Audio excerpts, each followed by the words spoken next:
Commissioner Winter?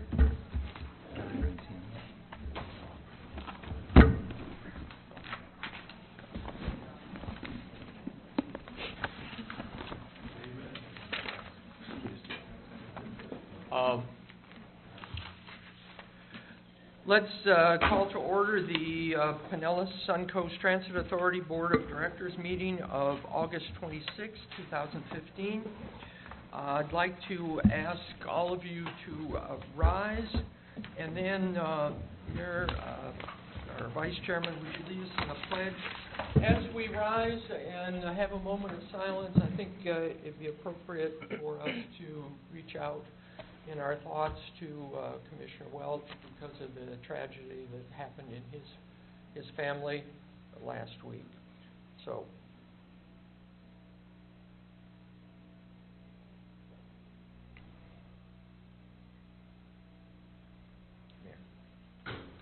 I pledge allegiance to the flag of the United States of America and to the republic for which it stands, one nation, under God, indivisible, with liberty and justice for all.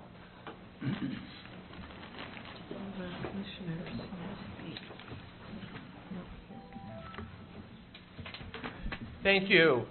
This meeting is a little bit different because we have a public hearing to start with, which is really separate from our board, which is on the proposed Phase 1 route changes. A final decision on the issues will be made at the conclusion of this hearing. All members of the public should have received a copy of the agenda packet, which included information related to the public hearing. There are folks out in the lobby with additional information on these route changes, and if you wish to talk to them, you may. Is there anyone here that did not receive a copy of the agenda? If you raise your hand, we have a lot of people. They should be at the podium. We'll have somebody go in, distribute them. Terry, thank you.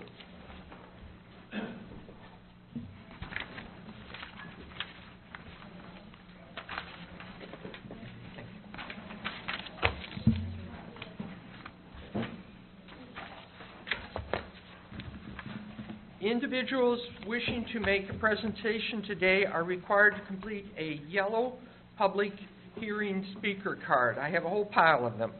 This card can be given to staff either at the start of the hearing or during the hearing. Speakers will be recognized in the order in which the comment cards are received. Public comment is limited to 3 minutes per individual speaker. Unless the board grants additional time, a group can designate a spokesperson by completing an appropriate form and presenting it to staff.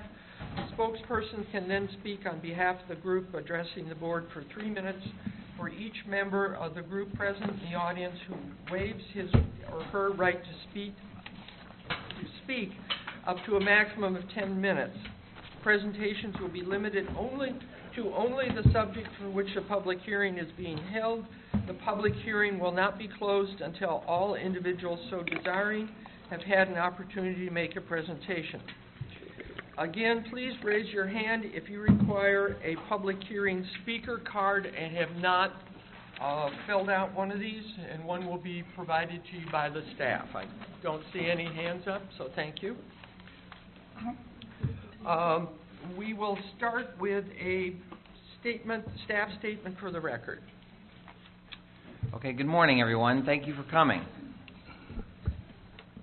This public hearing has been scheduled so that the public may be given the opportunity to comment on the proposed route changes. A paid advertisement concerning this public hearing appeared in the Tampa Bay Times on Monday, August 3rd. Notices were posted at Park Street Terminal, Grand Central Station, Williams Park, the Pinellas Park Transit Center, here at PSCA's headquarters, and on all PSCA buses starting on August 3rd. Information flyers were distributed via insertion in all mail requests and on the PSCA bus fleet, and a customer service centers also beginning on August 3rd.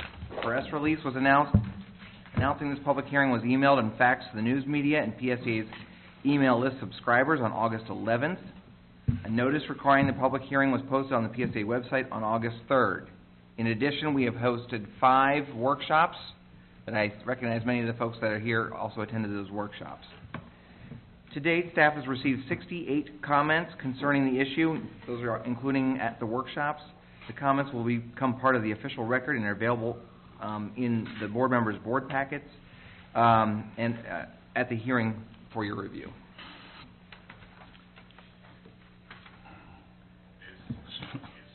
All right. We will recognize Robin Shaw, who wants to speak about the Route 58. Are you here? Okay, Ms. Shaw? She has 2 other people that she's speaking for. And I have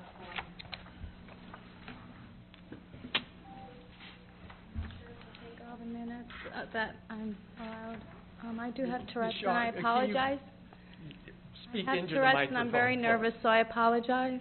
Oh, don't worry about that. We sometimes get nervous, too. Yeah, we're all human. Before I start, I do wish to thank Jehovah God in Jesus' name for this opportunity to plead the case to save Bus Route 58. May blessings be given to all on this board and their decisions made here today, with the court to show mercy to the hardworking citizens to which depend on this safe, direct venue to work down the Bryan Dairy 118th corridor, which is a large industrialized corridor, by 6 a.m. to be to work.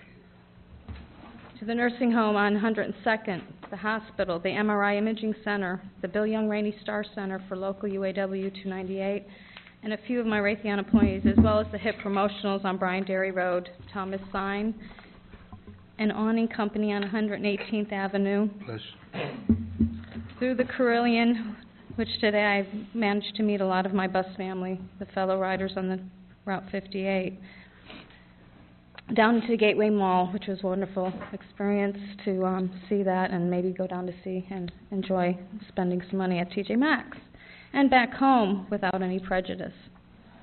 Not to mention, it gives me, the Route 58 gives me a direct ride to my voting place, the polling place, to vote, to see my 75-year-old mother's house.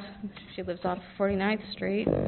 This route also has brought me to this particular address within a hop and a jump. The 58 has given me this right to be here again, and I thank you for that. I've spoken with many concerned individuals today and in the past that are striving the best they can, fortunately through the 58, but unfortunately due to work hours could not attend the scheduled workshops or be here today. I have a list of over 100 names that are opposed to the cancellation of the Route 58, and I'm only speaking right now for my husband and myself, who have no other viable options to get to work at 6 a.m.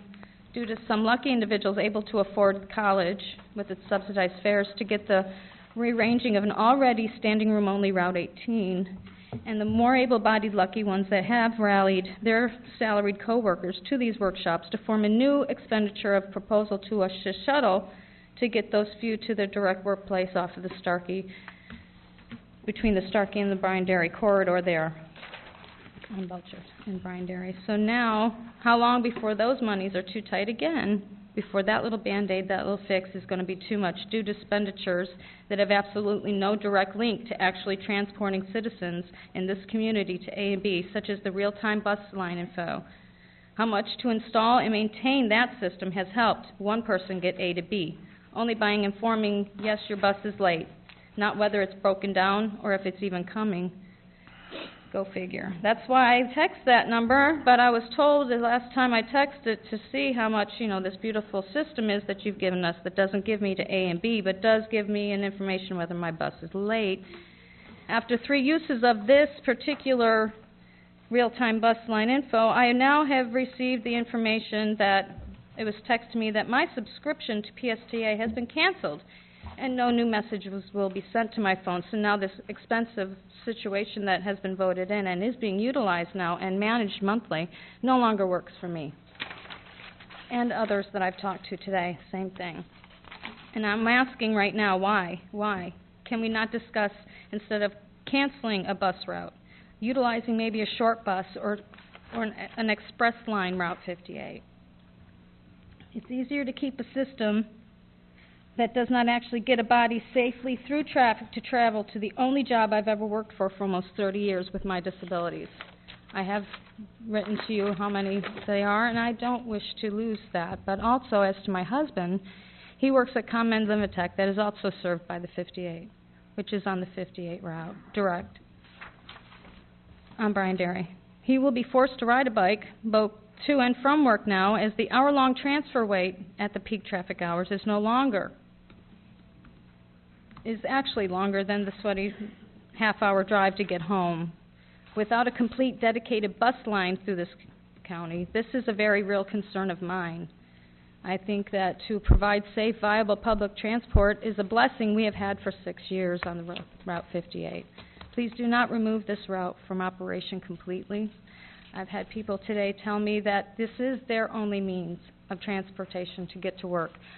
All of us here have to get to work. I know this is only a part-time job for most of you. You have other jobs, and thank God you have those commitments and you do such a job for us in the community, but I wish you would understand that this is my only transport to get to work. The Route 58 does impact a lot of people. I have 114 signatures, and that is only riding the bus one route both ways. We used to have a bus route that took us to the beaches, and we could enjoy a little time down on the beach on the weekends. That was canceled because no one could make the workshops then, and they were canceled. The bus used to ride every half hour, and it afforded me the time to leave work early to go to doctor's appointments. It no longer works every half hour. It cuts a short period during the day. Again, when all these proposals were given, I didn't have the wherewithal or the means or the knowledge to come here and complain for myself and others. This one here, by the bootstraps, for the last 2 weeks, I was informed, I understood, because where I sit is your public display. People are leaning over me, asking to, please excuse me, can I read this? So I've been in the way, I've been impeding the knowledge getting out there, just by virtue of where I'm sitting on the bus. Where I feel it's safe is right behind the driver. So a lot of people haven't had the ability to see. I have tried to catch up in 2 weeks, and I wish to present this to the board as a number of individual signatures and addresses of people that live and work in this community and are concerned about their jobs. We cannot drive. I have spinal stenosis and spondylosis. There are days I wake up, I can't walk. I still make it to work through my cane and bus Route 58 because it is a direct route, so I can keep my job of 30 years. I don't want to go on disability. I want to still be allowed to utilize this bus route. I understand your concerns that you're worried about the money. I understand that, believe me. But I have to care about my bus family, the individuals that I do see every day and that I love. And I have received hugs from them, and I thank you for giving me that opportunity to get to know some of them even more. I don't want this route to go by the way of because someone couldn't speak out because they didn't know about these route changes. Because if I would have known you guys were cutting it down and paring it down and we were losing ridership back then because you have pared it down. We've lost a lot of friends that I used to ride on the bus with. I don't want that to happen anymore. I love these people in my community. I love all of you, and I hope you guys can get to work, whether you go into a Toyota Camry or an Escalade. Many blessings on your ride, but I want a safe ride from my husband home, and not on a bike that has no bike route down the Brian Derry corridor to get to Seminole to get home. 2 years ago, a woman that used to ride with me got off the bus. Thank God I missed that day. She was crossing Brian Derry, and she was hit and killed. You can look it up in the news. It is record that she got off the bus and was killed. Now, my husband is going to be riding that route on his bike, and I really don't want him to be in peak traffic on the way home. I was told that some of you board members rode last Friday during the day. It wasn't at the peak ride that I just took and enjoyed meeting almost, I'd say about 50 people. Honest to God, I met a lot of people today that gave me hugs and they don't know me because they don't want this route to be just be dissolved and disband what ridership we do have onto an already busy standing room only Route 18, Route 74, Route 62, because those are the routes we will have to go. It will take me 2 buses to get to work, and I will never be able to get to work again at 6 o'clock in the morning. That is a requirement of my job sometimes. I don't want to lose my job of almost 30 years. I don't want to give in to my disabilities. I refuse. because I still have a voice and I do care about everyone that I do meet. And that's not going to change regardless of your decision. But I beg of you to please allow me to stay independent, a little bit somewhat self-reliant. That is all I'm asking. Thank you. Thank you very much, Ms. Shaw. You mentioned that your subscription to something was canceled. Could you talk to one of our staff members so we can make sure that we understand what that was? And so that, if you'll talk to Mr. Lasher, for instance, or Ms. Sobush, and get that information. And Mr. Lasher can take that. Thank you. Thank you very much. The next card I have is Deborah LaKenta. Ms. LaKenta?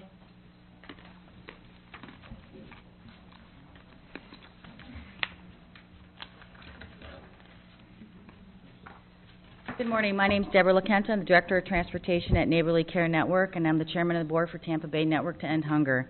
I would like to thank PSDA for their partnership with Neighborly Care Network. We have a working relationship with the TD program where we're able to work with the seniors and the senior disabled folks throughout Pinellas County. This is an awesome working relationship that we have with PSTA, and I would like to thank their staff that we work with and how they support me throughout our endeavors with the TD program.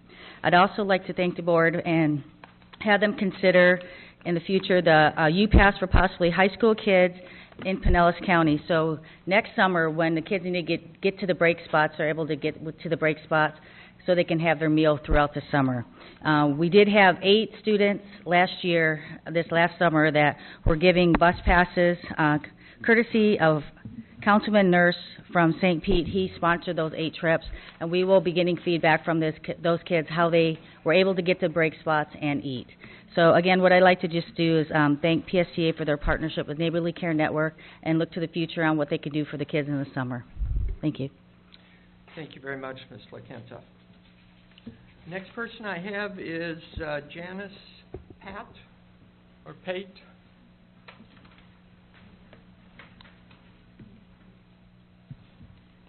Good morning. My name is Janice Pate.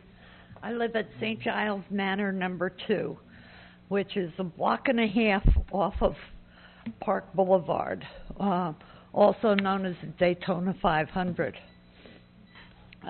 Whenever I need to go shopping, it seems I have to cross Park Boulevard. The nearest traffic light is nearly a mile in either direction. And when cars get on there, I think they forget that there's a 40-mile-an-hour speed limit.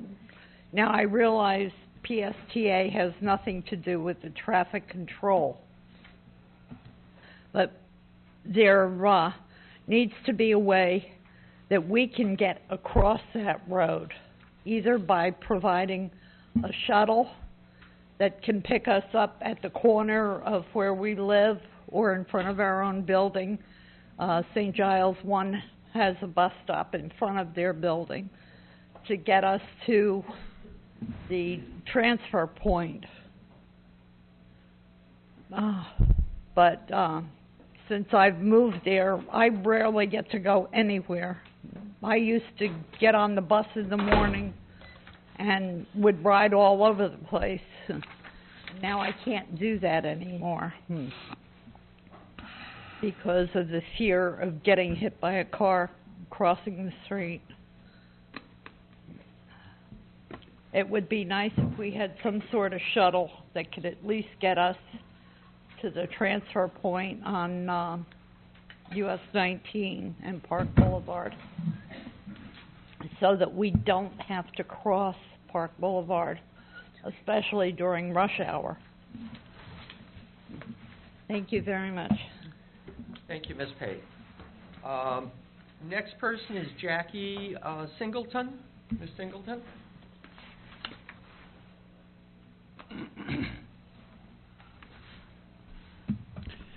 Good morning. I am from St. Giles Manor 2 also, and I also have a concern about having to cross Park Boulevard to go eastbound to shops at Park Place to get a transfer anywhere. I have ridden 444 and am concerned about the fact that it repeats stops about every 20 minutes in front of Walmart in St. Giles Manor too. The fact that you don't have the ridership is because you're not, I don't believe that you're going places you need to go to. We have the Pinellas Park Senior Center over by us, the Pinellas Park Police Department by us, the City Auditorium, which is a polling place, a voting place, is right behind us, and we have no safe access to take the bus eastward. I have always loved riding the bus. I've ridden the bus since I was a teenager and love it. And I would ride the bus much more frequently if I had a safe access to it. Thank you very much. Thank you, Ms. Singleton. Next person to speak is Vivian Peters. Ms. Peters, good morning.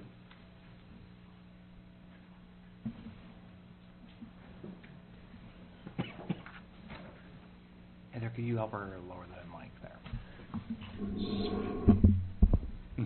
She can do it herself. Okay, my name is Vivian Peters.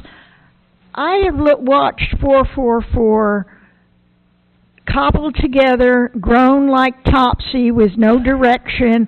I believe that a little bit of directed thought could have come up with better routing. Maybe some of the other routes could have picked up some of those bypasses, but it is a quality of life thing.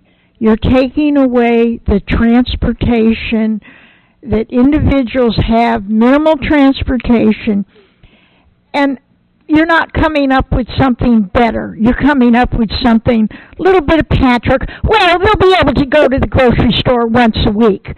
2 bags of groceries. I don't know how many groceries you can pack in 2 bags, but it's not going to be, don't get a gallon of milk then. But this could have been, as I said, 444 has been cobbled together, added to, subtracted to, taken away from, and never really thought out with, okay, where do people want to go? How do they need to get there? I realize they have low ridership. I do question some of these ridership figures, especially on also 44 and 58. You take away 58, you will have no east-west connecting from Park Boulevard or 74 up to Umberton Road. That's a big chunk of the county with no bus at all then. So as I said, some of these routes, they could be tweaked, they could be thought out better. And I haven't seen any signs of anybody sitting down, concentrated effort.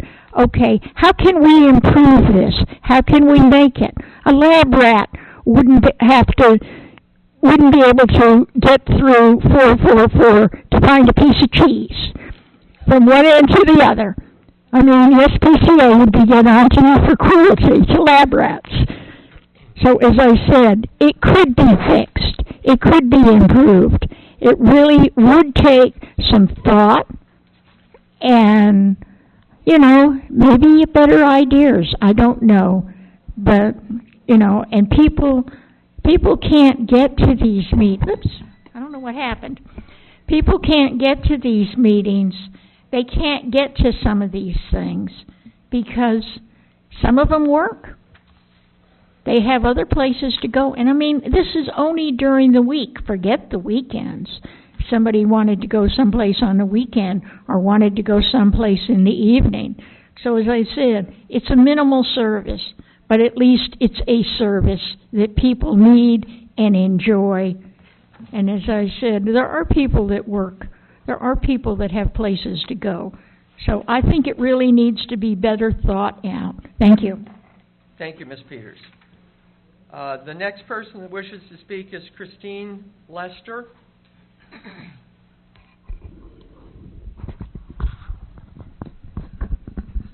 Good morning, and thank you for this opportunity to speak to you again. My manager and I came here October 9th of last year, spoke to the board about the issue at St. Giles 1. We had went to Pinellas Park Police because our residents can't get across Park Boulevard. They deemed it too dangerous to put a crosswalk there.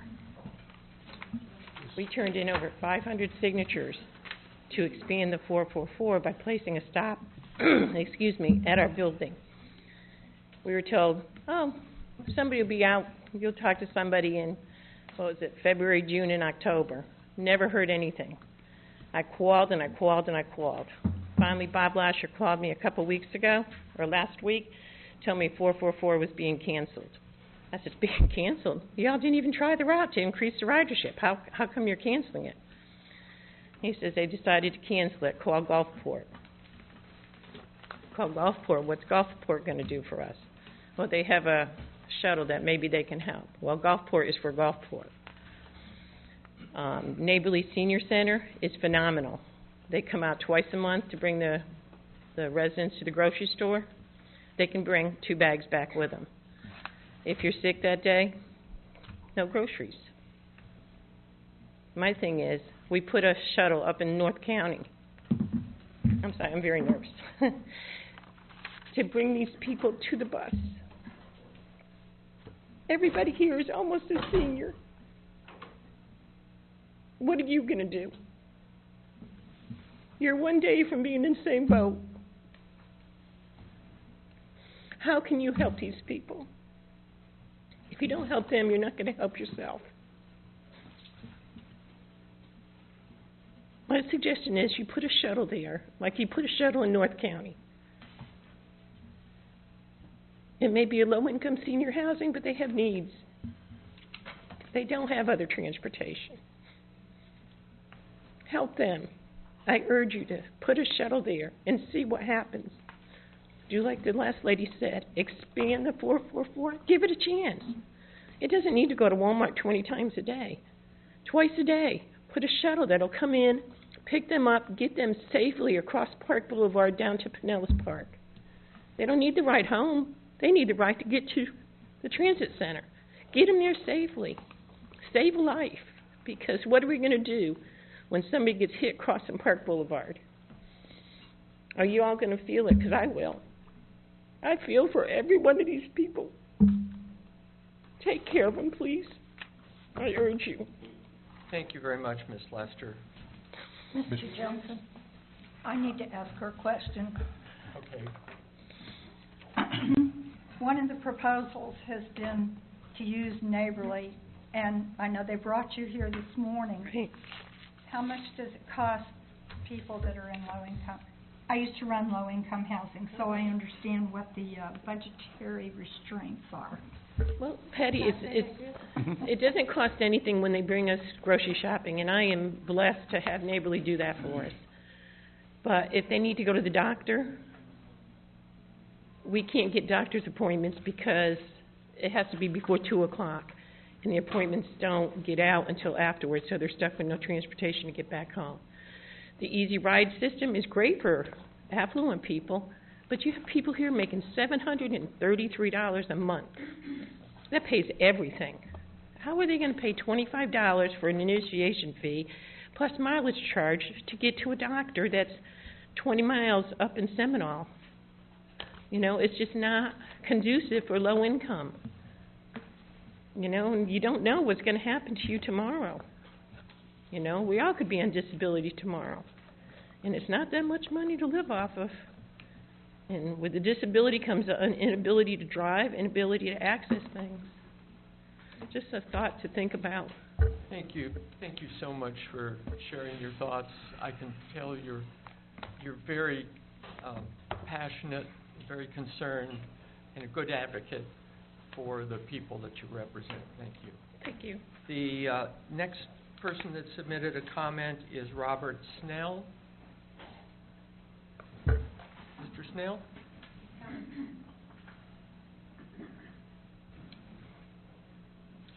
And following him is Janet Snell. And following that is Juanita Serdinsky. Thank you. Okay, I'm Robert Snell, and I'm here with my wife, Janet Snell. We're both confined to wheelchairs. We rely on the 444 bus about 3 times a week for transportation around Pinellas Park, restaurants, library, and Parkside Mall. Once at Parkside Mall, we have access to shops, including Home Depot, by wheelchair. Our main destination is Walmart for groceries and other services, and especially for prescriptions. Please reconsider your decision to eliminate the 444 bus. It would mean a loss of independence for many of us, especially the disabled and handicapped. Traveling by car is not an alternative, as we require our wheelchairs to travel between the stores. Other modes of transportation are too expensive for the limited income. Thank you for your opportunity to voice our concerns regarding this decision. Thank you very much, Mr. Snell. Janet Snell? No, she's not going to speak. What? She's not going to speak. Okay, thank you. Juanita Serdinsky? Am I Okay, I don't have a card for Ms. Niles. Did you turn in a card? Yes. Did I call you? Is it behind you? Oh, wait a minute. Yes, I'm sorry. I do have a card for you. Please come forward. You have 10 minutes, Ms. Niles.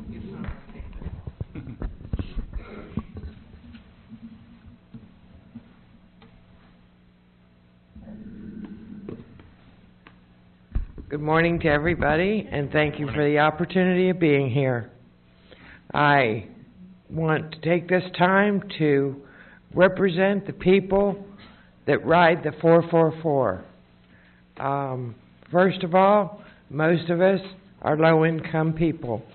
We cannot pay the insurance, the upkeep of cars. If you take this 444 away, this is going to mean that we have to walk, some of us, 6 blocks in order to get another bus. Okay, I'm fortunate, I only have to walk a block. But if I have to walk a block, I have to go back home because I haven't got the energy to walk the rest of my way. When I get to the 52 that goes up and down 49th Street, I cannot sometimes get on that bus. It is so crowded. And I'm not talking about rush hour traffic or rush hour people getting back and forth to work. I'm talking about every day going up and down. You know, some of these people will not get up and give you their seats. I know the signs are there. Please give this seat up. I can't make them. And the bus driver, he can ask them, or you can say something to the bus driver, but you know, that man or that woman has got to be on that bus so many hours a day. They can't risk their lives, and nor do I want them to risk their life for me. So for me to stand on that bus from where I get on to Parkside, it's a little dangerous with this walker. It's got wheels. It rolls. Okay. You can't sit on it, not on the bus. But you know, I like my independence. And so does everybody else in this room. But you take that 444 away from us, let it go through Pinellas Park twice a day, not 4 times. We'd be so very happy for that. But you know, you just don't want to take our independence. Thank you very much, Ms. That's Niles. all I have to say. And Ms. Niles was speaking for 6 other people, so thank you. The next person to speak is Matthew Goff, or Golf.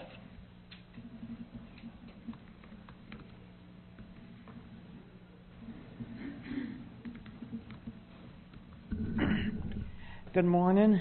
Morning. Morning. I'm here to speak about the 444.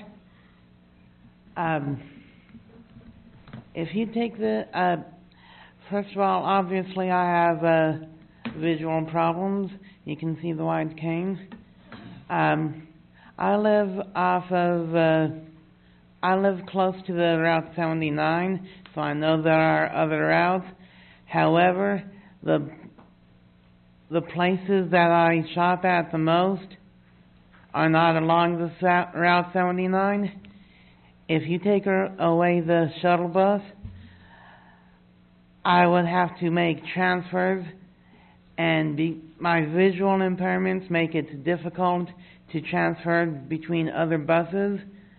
I've come close to getting hit by vehicles trying to transfer from Route 79 to Route 74. And like I said, if you take away the shuttle bus, that'll be my only option. I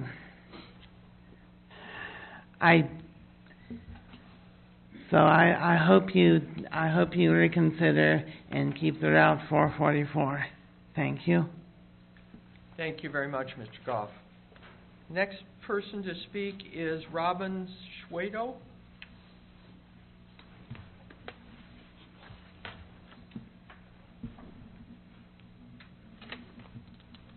And you got the last name right. I'm impressed. Well, sometimes a blind pig, so. Okay. Thank you very much and welcome. Thanks. Now, I know y'all are contemplating getting rid of the 444. I also use the 444. Mr. Goff, who just spoke, is my son. 79 is about 3/4 of a mile away from our house.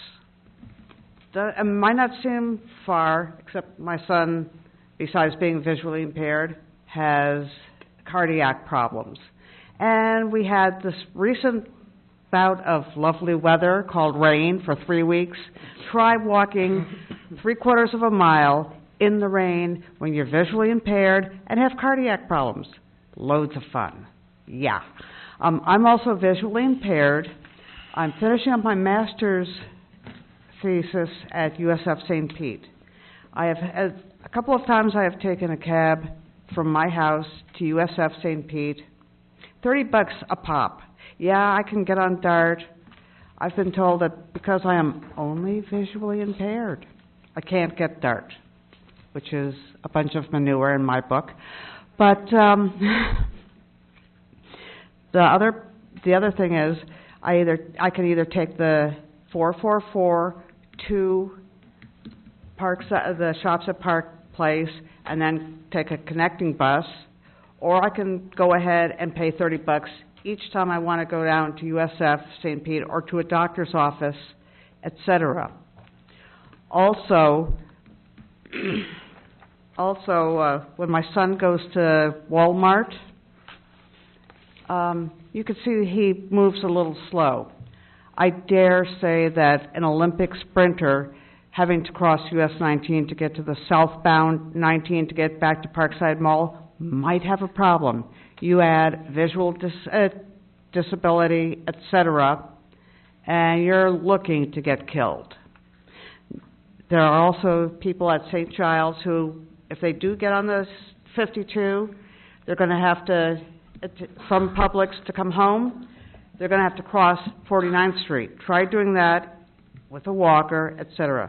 Now, I know that y'all are probably thinking, okay, how do we fix this without taking away the 444? We can go ahead and get rid of the loop that goes to housing because very few people use it. We can also maybe expand it to include St. Giles 2 and other places just south of Park Boulevard where the shuttle used to go years ago.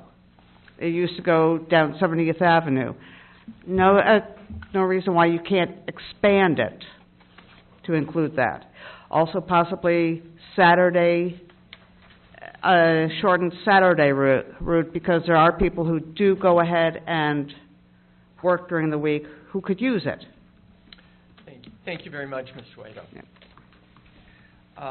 Next person to speak is Tom Rask, who's also speaking for Sully Glasso. Mr. Rask, good morning.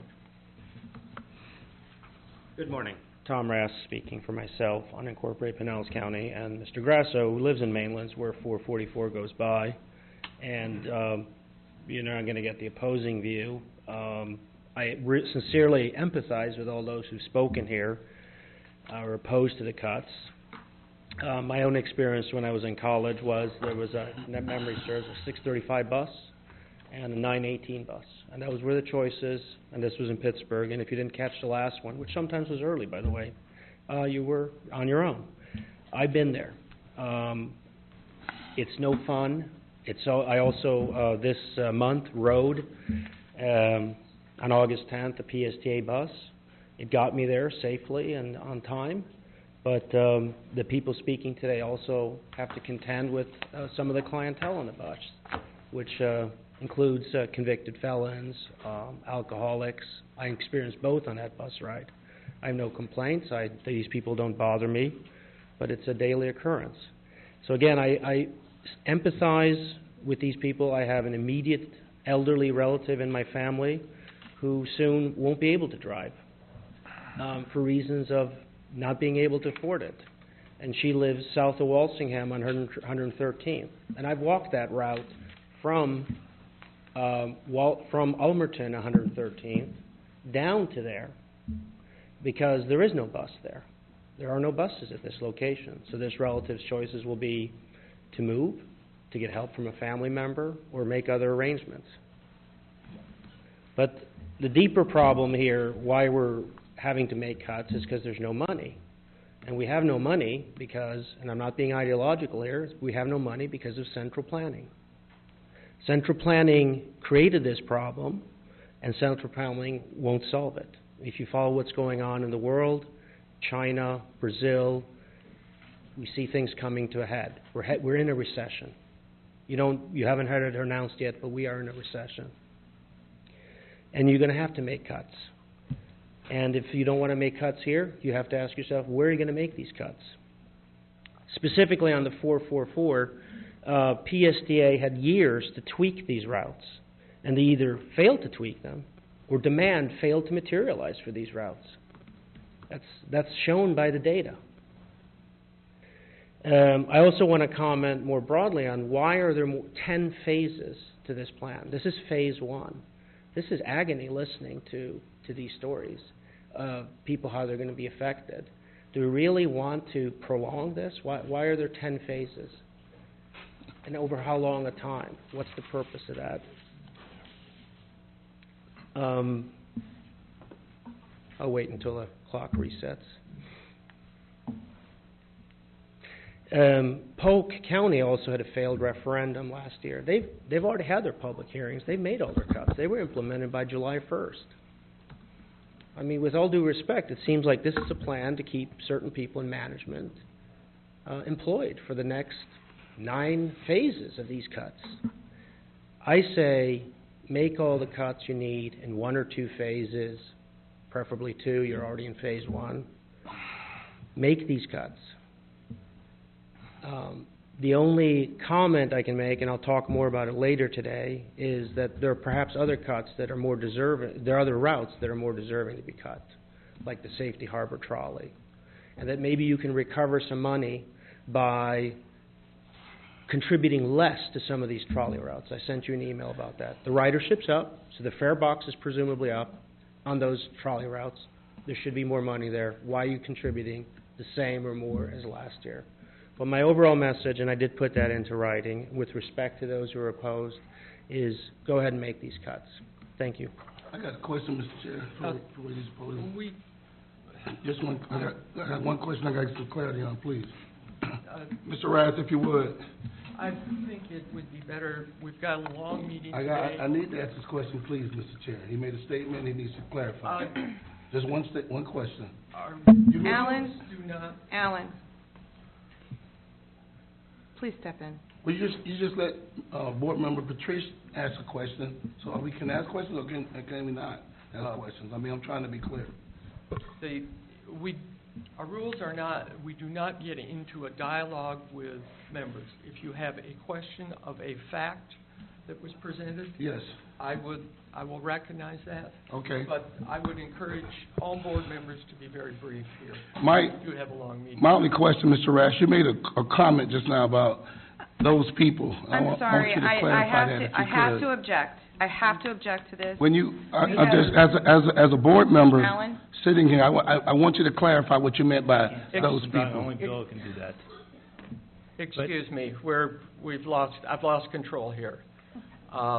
We had an appeal to the chair. What, would you restate your appeal? My appeal is that you just stated we don't interact with the folks that are speaking, and the board member then just did the exact thing. There was, no offense to the chair, a mistake made by allowing another board member to do that. We cannot continue to do this. If our rules state that we should not interact with this, then we should abide by our rules, and that is my appeal. If there are questions, those questions should go to our director, and we could do that. If I may make a recommendation, we could do that at the end of everybody speaking. We could then give our questions to the director. There will be time to make comments after the staff presentation. So I would ask that Mr. Michael Frazier come to share his comments. Mr. Frazier, you are recognized. Or Michelle? Sorry.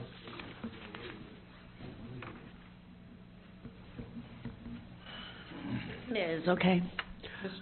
Yes, Ms. Frazier, I apologize. All right. I ride the 30. I empathize with everybody on the 444, but I'm about the 30. I've been riding the 30 since 1988.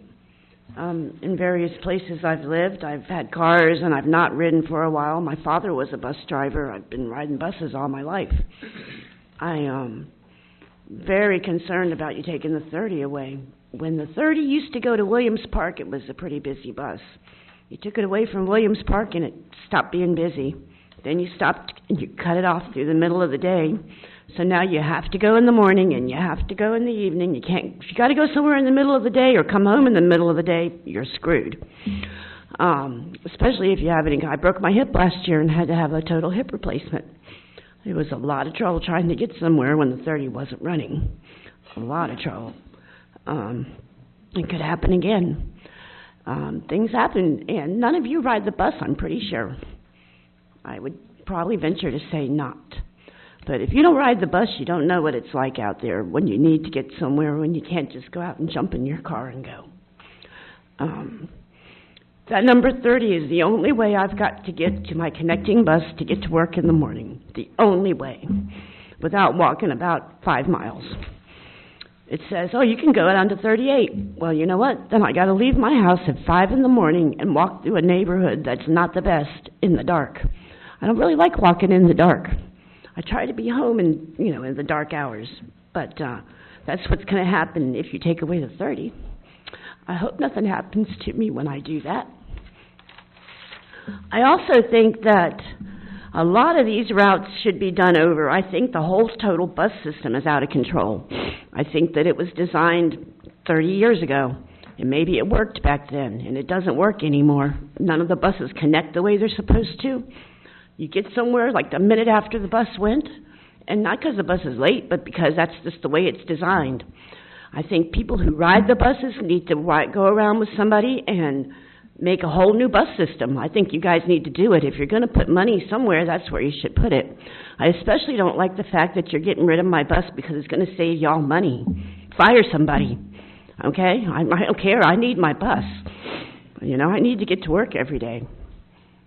I'm sorry to say, I know people have to have jobs, but so do we. I guess that's all I got to say, but, I'd ask you to reconsider on the number 30, figure out something else, do something, because we need our bus. Thank you very much, Ms. Frazier. Those are all the comments I have for the route change public hearing. Is there anybody that submitted a comment card that I did not call?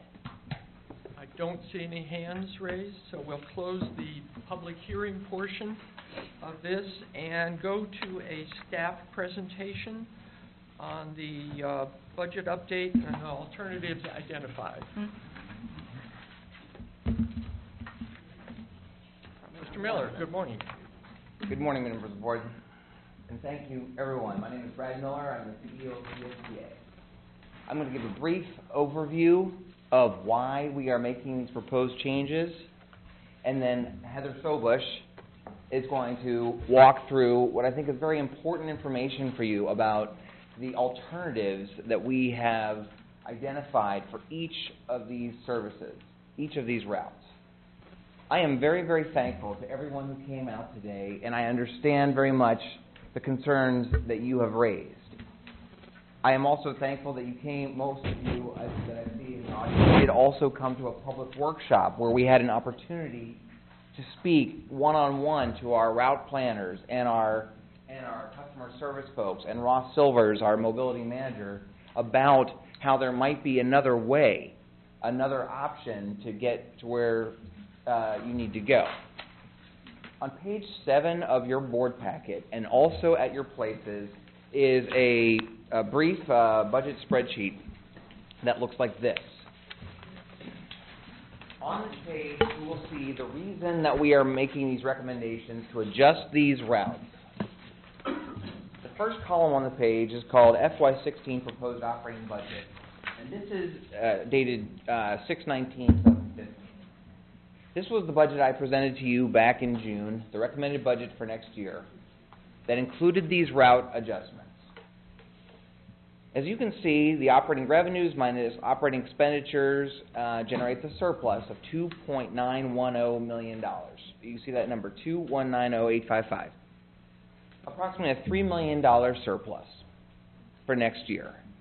The reason that we recommended this budget to have a surplus is to donate that $2.9 million to the Capital Reserve Fund of PSTA to buy buses.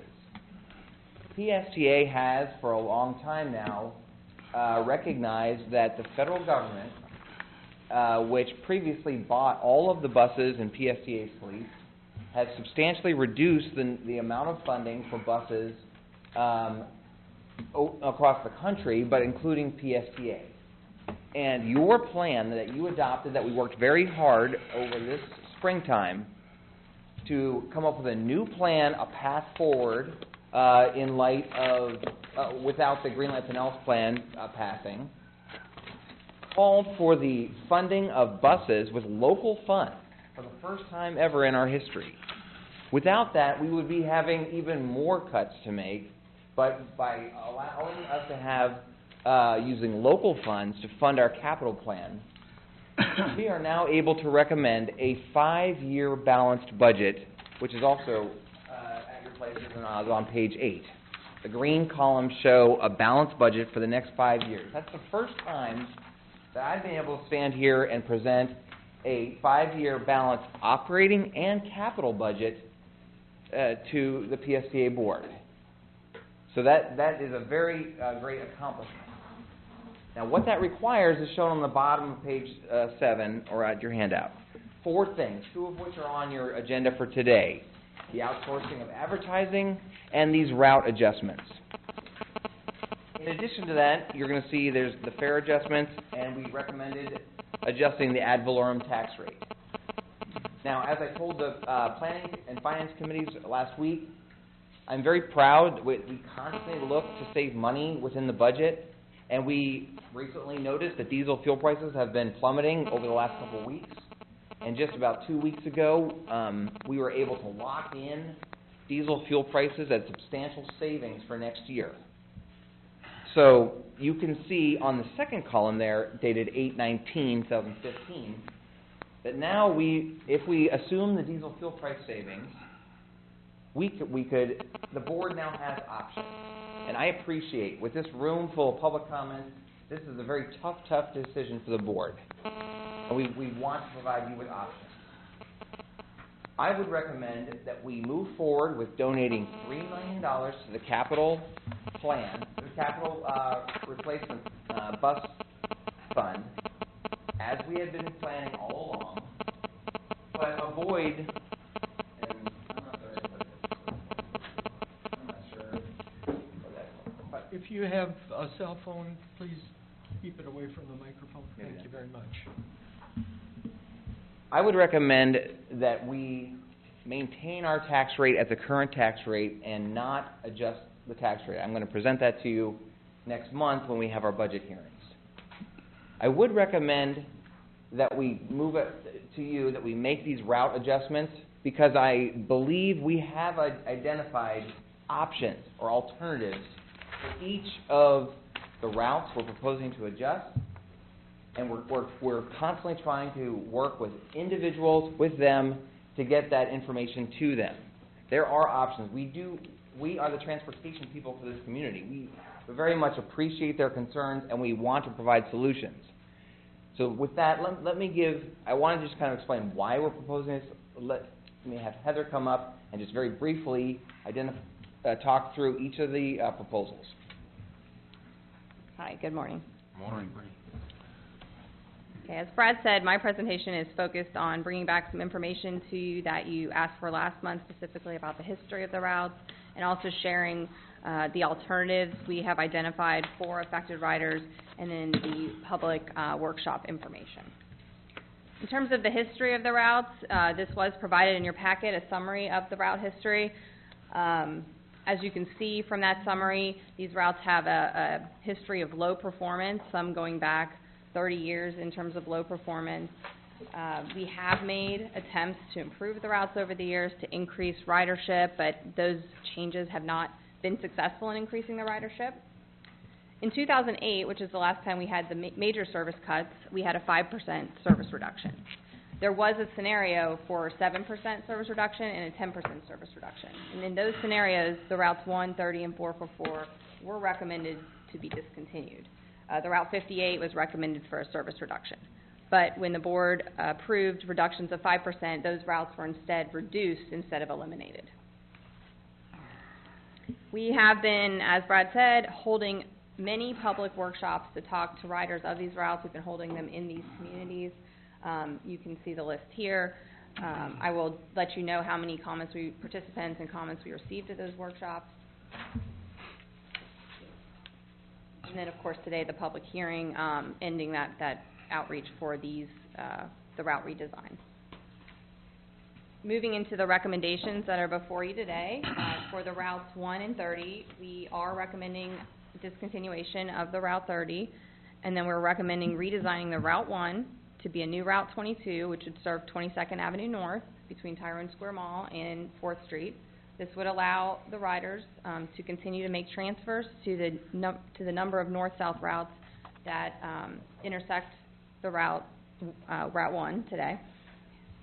This would save us approximately $121,000 in net annual operating costs and $500,000 in bus capital for the one bus that we would no longer need. The alternatives we've identified for riders of the Route 30 and riders of the section of the Route 1 that would be discontinued are the new Route 22 on 22nd Avenue North, and then Route 38, which are half a mile from Route 30. And then the list here of all the north-south routes that many riders are already taking today, but that others could use as well.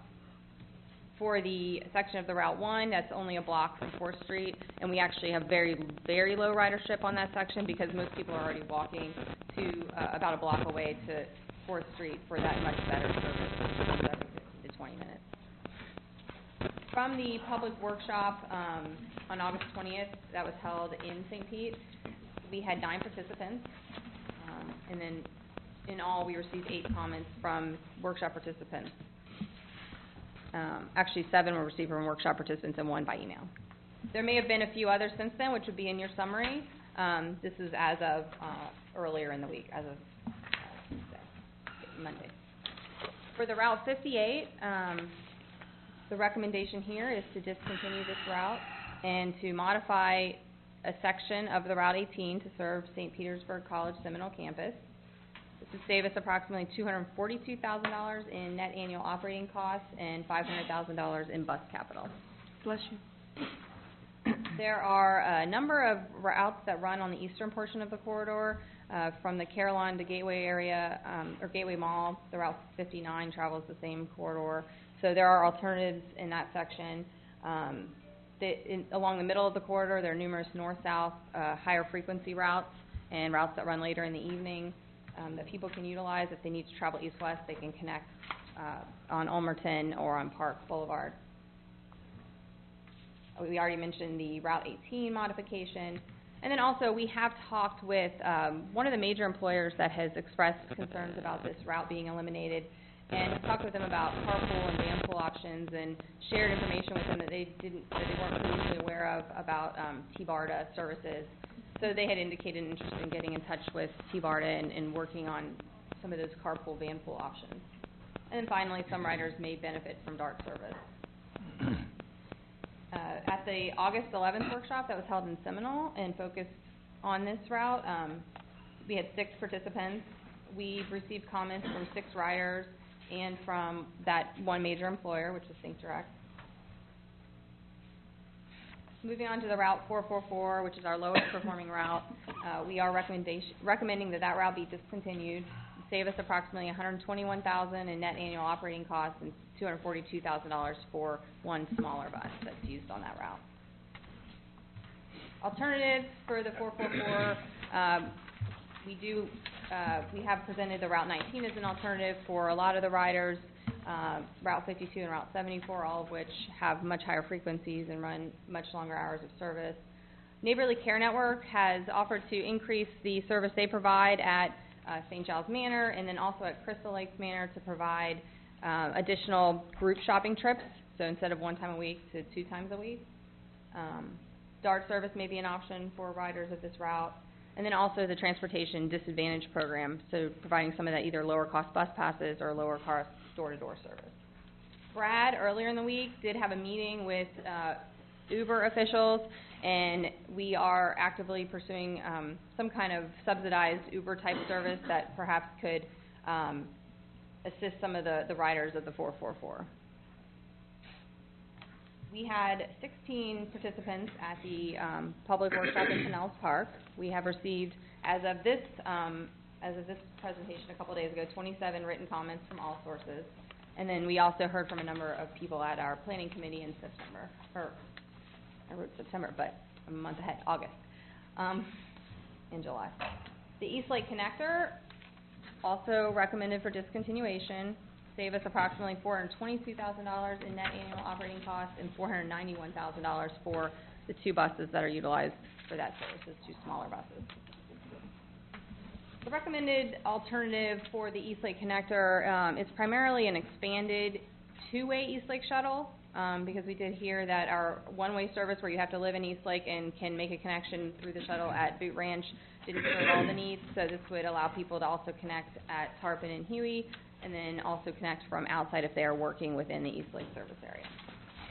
This is another route that may benefit from some kind of subsidized Uber service as an alternative as well.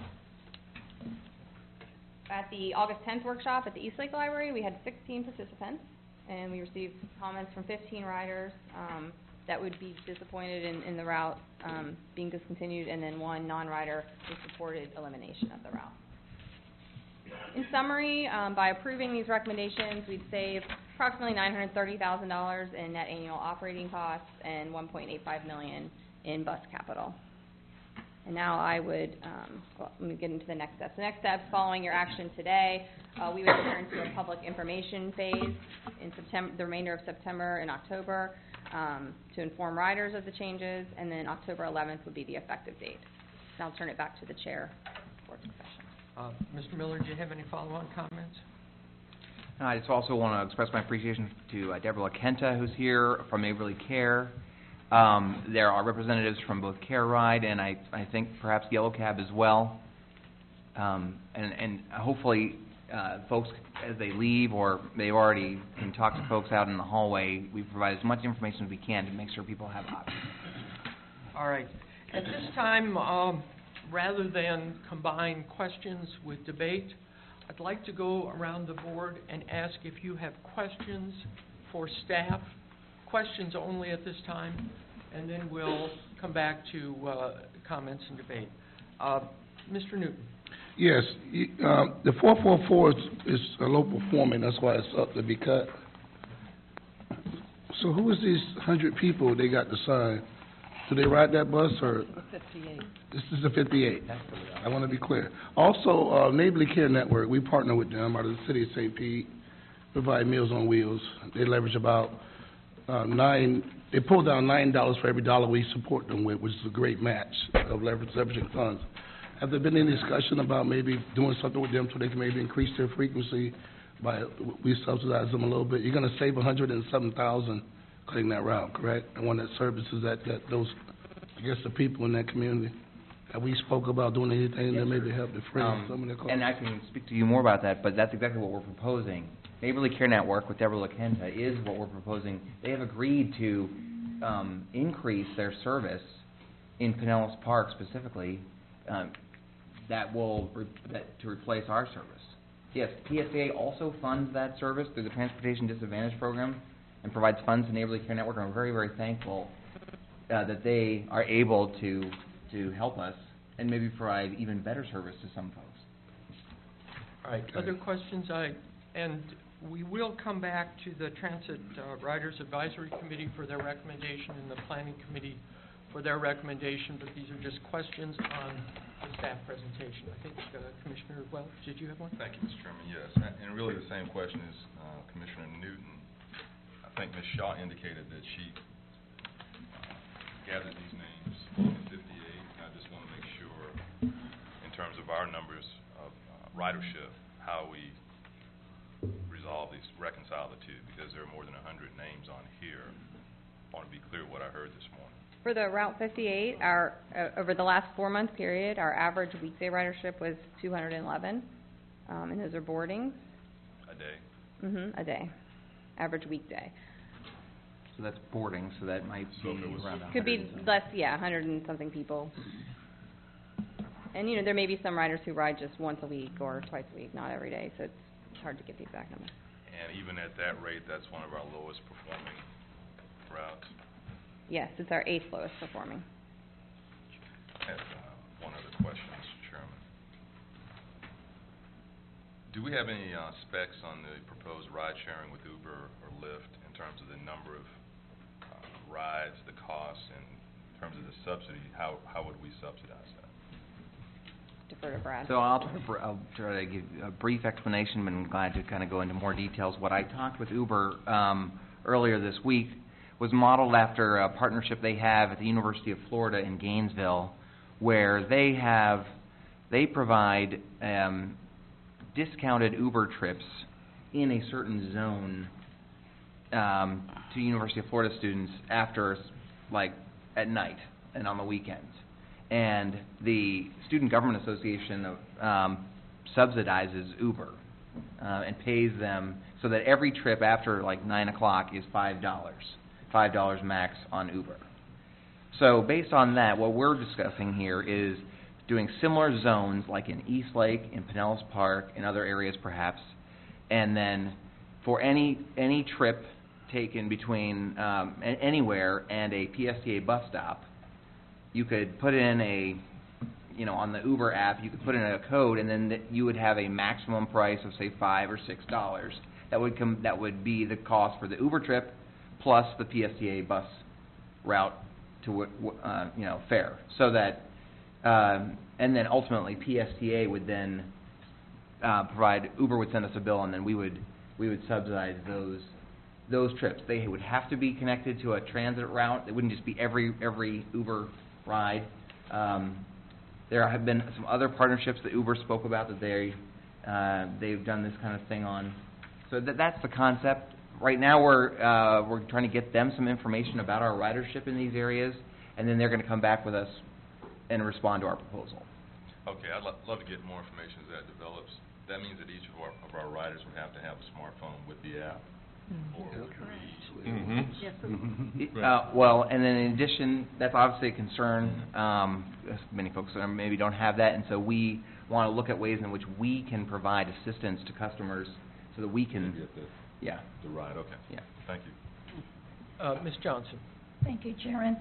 I believe that St. Giles, last August or September, turned in over 100 names on a petition similar to this. Am I right? Yes. Okay. So, this is 58. Theirs was for 444. I think a few for 58 also. But Uber is not going to address those persons that have disabilities. Not just the phone, but they use other means of walking. And so that, they use wheelchairs. Right, and we can talk about Okay. that more, but we do have another option for that as well, which we spoke to many folks about. The Transportation Disadvantage Program for low-income folks is very well known by this board as providing funding to us for discounted bus passes. But what is not, I don't think, well known is, in addition, we provide discounted taxi cab services and Care Ride wheelchair access van trips for those who cannot access the regular bus. So it's a great question. I would love your support in getting that word out more, but there's some of the comments about not being able to cross Park Boulevard because it's too busy. And if they qualify for transportation disadvantage, which I believe most of the folks in St. Giles would, based on talking to them, I think that they would be able to qualify for a Care Ride trip to, anywhere. They can get a Care Ride trip. Now, downside, understandable of that, is that you have to call a day ahead and get that trip. So that's why perhaps the neighborly option combined with the transportation disadvantage might be a great choice for those folks. I would love to see us, Chairman, I would love to see us be able to research that and find out how many actually can, because it's become a crisis. Thank you. Are there questions from other members on the board? Commissioner Barkley? Thank you, Mr. Chair. I would like to get a reading on the potential use of Uber, which is an unregulated industry, with regard to the liability exposure the PSTA would have when these people do not have proper licenses, they do not have proper insurance, they are not regulated by a entity such as the cab companies are, and if something happened to one of the people who were riding Uber, would we be responsible for that? I'll go ahead and we'll work on getting that information to you as well. I think Commissioner Gerard, were you? Yeah, just on a larger scale, I hear the comments about redesigning routes and all that, and I see that this changes that we're talking about right now are designed to help with this year's budget. But where are we going with further changes to bus routes and system redesign, and what are the end goals in terms of better service and assuming lower cost, maybe not, but what is the plan? Right. And that's a great I'm question, kinda, and I know that comment came up. I still feel like I'm new here, so if you could Sure. fill in that blank for me. Sure. We are working on an overall presentation. The comment about, oh my gosh, is this the first of 10? The answer to that is I don't anticipate that. The additional changes that we're recommending, if we move ahead with this balanced budget plan, do not necessitate additional route reductions. What we're talking about in the future plan is some changes that, some folks we want to encourage them to come out and speak on, but actually enhancements, increases in some routes, or straightening of some routes, not wholesale cuts. The question of whether or not it has to be in 10, I'm very thoughtful about that, and maybe we can kind of speed it up a little bit faster and do multiple phases at the same time. But again, we're not trying to drag this out any more than we need to. The next phases are going to an increased service on certain routes that will benefit more customers, and they do all comply with the community bus plan that we have developed here prior to you being on the board. But that's the plan, and we hope to have a presentation to you, at least at the planning committee and maybe the PSDA board in the next month or two. All right, thank you. Next person to be recognized for a question, Commissioner Long. Thank you, Mr. Chair. And I have questions, thoughts, and just comments with regard to what my colleagues have said, but... Can we have the questions first? Yes, and it references the conversation about partnering and our partnership with Uber. And I'm not sure this is the right place to bring this up, but I do want to put it on the table for Brad that in discussing with Uber, I think it's really important to tie down, as Commissioner Barkley said, where does the liability lie? Should we partner with them? Because I believe I'm correct that the Uber drivers will cite their own personal property auto insurance as as their insurance. However, in the claim process, should there be some kind of an accident, the companies are going to deny those claims because they are not commercial drivers. They don't have that designation. And then secondly, I'd like to make sure that the Uber drivers' background checks are equivalent to the drivers that we have for the PSTA buses, so that we're not putting our constituents in a car with a convicted felon or someone who has a really unsavory, background with regard to burglaries and so on and so forth. And then to Commissioner Gerard's comment about where are we going, I'm encouraged by the fact that we have an upcoming joint meeting with the MPO, I believe, that we're in the process of scheduling, which will enable us to more thoughtfully consider how our county is changing as a result of the new comprehensive plan, and how that may and will affect transportation, public transportation, personal transportation, any transportation options going forward in the future. We have to be cognizant of that as we make these changes and recognizing that it's going to be somewhat fluid, not etched in stone. Thank you. I have Mayor Bujalski. Again, please, just questions. Mayor? Thank you, Mr. Chair. Some of the comments, Brad, on Route 58, one person was mentioning part of our redesign or where we're recommending folks to go to is going to Route 18, and that Route 18 was standing room only. That was a comment that we heard. Can you talk about what we're doing to combat that? Sure, that's a great question. Thank you. Yes, Route 18 is our second highest ridership route. I think it averages, as in contrast to the 100 maybe people a day, more than 5,000 people a day ride the Route 18. It's a very, very long route. It goes from Williams Park in St. Petersburg to Clearwater via Seminole Boulevard currently. It has very high frequency. It is a very highly utilized route. No doubt there are some trips on it that are standing room only. The goal of the community bus plan, where we are going all along, has been to put more resources into the routes like the Route 18 and the Route 19 so that they can be more frequent and therefore have more capacity. One of the biggest complaints we get is that the bike racks, which there's only 2 slots per bike, are always full and they can't connect with the bike. And so adding more frequency provides more capacity in that way too. That's our goal of this plan, is to provide more frequency to those high-frequency routes like the Route 18.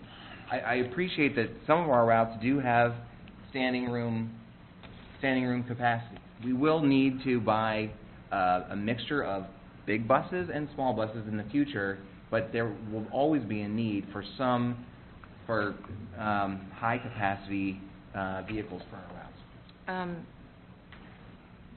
Okay, having said all of that, at what point are we making the adjustments for Route 18? If we're gearing people to go over to Route 18, are we doing those adjustments to accommodate the standing room only now, or does that come later?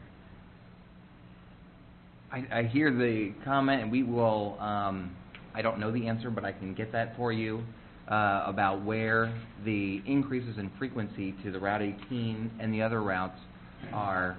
We will provide that information. Okay, and I'm not trying to get into the weeds. I'm just trying to make sure if we're guiding people to take a certain route instead of the 58 as an option, or redesigning it, that we're making sure we're accommodating for those extra people going on to an already standing room only bus. Sure. We have a policy at PSCA if any bus is at capacity, which the definition of capacity at PSCA does include some room for standees, but if we have a policy in place that if a bus is over capacity and cannot take more people, we put out another bus. We do not intend to leave people behind. So that is a standing policy that PSA has had. But we will provide the board the detail on when the phasing of when we plan to add frequency to the Route 18. Okay, one other quick question. There was also a comment in regards to mentioning that the system needs to be redesigned, and I think the comment was we should fire somebody rather than get rid of a route. We shouldn't be just doing this to save money. Can you respond to those two things? Sure. I mean, are we redesigning the system? We are redesigning the system. This community bus plan that the PSCA board has adopted went through a similar level of public input and feedback from the community. It has a comprehensive plan to redesign the system to make more sense. I think that was one of the comments I heard, to provide a more high-frequency service along the main corridors like the Route 18, and that will provide more passengers, better options, and increased fare box to PSCA so that we have a sustainable budget in the future. That is the plan we are moving forward. Again, I hear the need to present that to some of our newer members and to remind folks of how we came to that conclusion. We are on this path. The Path Forward Strategic Plan calls for implementing the bus plan that we have adopted. Now, the board can decide to do a new plan if they want to, but that is the plan that we are going under, and that's what you included in your Path Forward Strategic Plan. So that's what we are moving forward on. Thank you. Thank you. Commissioner Scott? Thank you, Mr. Chair. We're projecting an annual operating cost savings of $930,000 by cutting these routes. But, we're talking about the alternatives, which could be, the TD program or DART or the subsidization with Uber and Lyft. Do we have any, that's going to cost PSDA money, so the real savings isn't going to be $930,000. So do we have any sense of what those subsidies are going to be? We have factored in an estimate. So that $930,000 number is a net of the cost of adding cab services and some Uber services. Again, we're sort of in preliminary discussions with Uber, and they're going to come back to us, and we'll see if we are in the ballpark. But that number it includes already deducting for the increased cost of providing better Eastlake Shuttle and other services. Okay. Thank you. Commissioner Diamond. Thank you. I had a question. So many of the comments had to do with pedestrian safety, and I just want to understand a little better. I know we talked about this at the last meeting, but just, I want to understand a little bit better what process, are we going through some sort of systematic process where, for instance, the 444, we recommend eliminating the 444, right? And we have these alternative routes. Do we have some sort of systematic process in place where we are communicating to the appropriate other government agencies, whether that's the city of Leelman or Pinellas County or whoever, that we are eliminating the 444. We're now encouraging our riders to take Route 19. As a result of that, they're going to have to walk this stretch of this road where there currently is not a sidewalk. And I just want to make sure that we're doing that in some sort of systematic way so that we have a record of explaining what we're doing to the appropriate agencies that can help us with the pieces of this that we don't have control over. And that is an excellent question. And that is exactly why it is so important, and I think Commissioner Long mentioned this, that we do have a strong partnership with the Pinellas Metropolitan Planning Organization, the Pinellas Planning Council, and Pinellas County, the city of St. Petersburg, all the cities. It's very important. I'm very proud of our planning department for reaching out. We just had a workshop where we invited all the community planners from the different cities. That is important for PSTA long term, because every single bus passenger, and again, PSTA carries some 45,000 trips a day, is a pedestrian on both ends of the trip. And the land use network and the ability to cross the street is so very important. I recognize that. And some roads are not very transit friendly. We have made some great strides in increasing and developing the protocols so that FDOT and the cities and the county do include us when they're designing land use or a road project. PSTA is now in the mix and at the table. So some things probably are going to be challenges for a long time to come, but as we move forward, hopefully we can start making some changes that will help the riders and help the pedestrians as well. Brad, if I may add, we did meet with each of the local jurisdictions for these affected routes in the last few months, and we have talked with them about some of those sidewalk needs that have been identified and are working with them to try to figure out how we can get those programs. Thank you.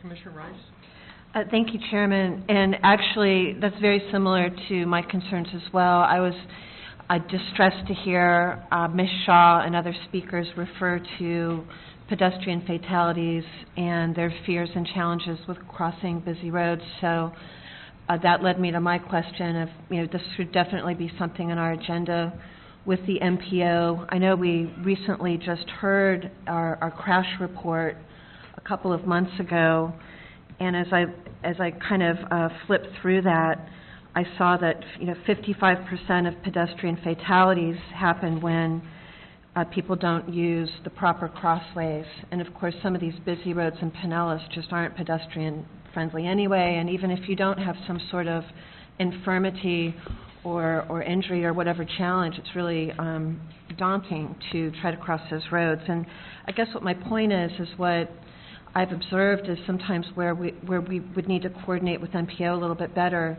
is where we place a bus stop almost creates an area where people will naturally cross the road, whether there's a crosswalk or not.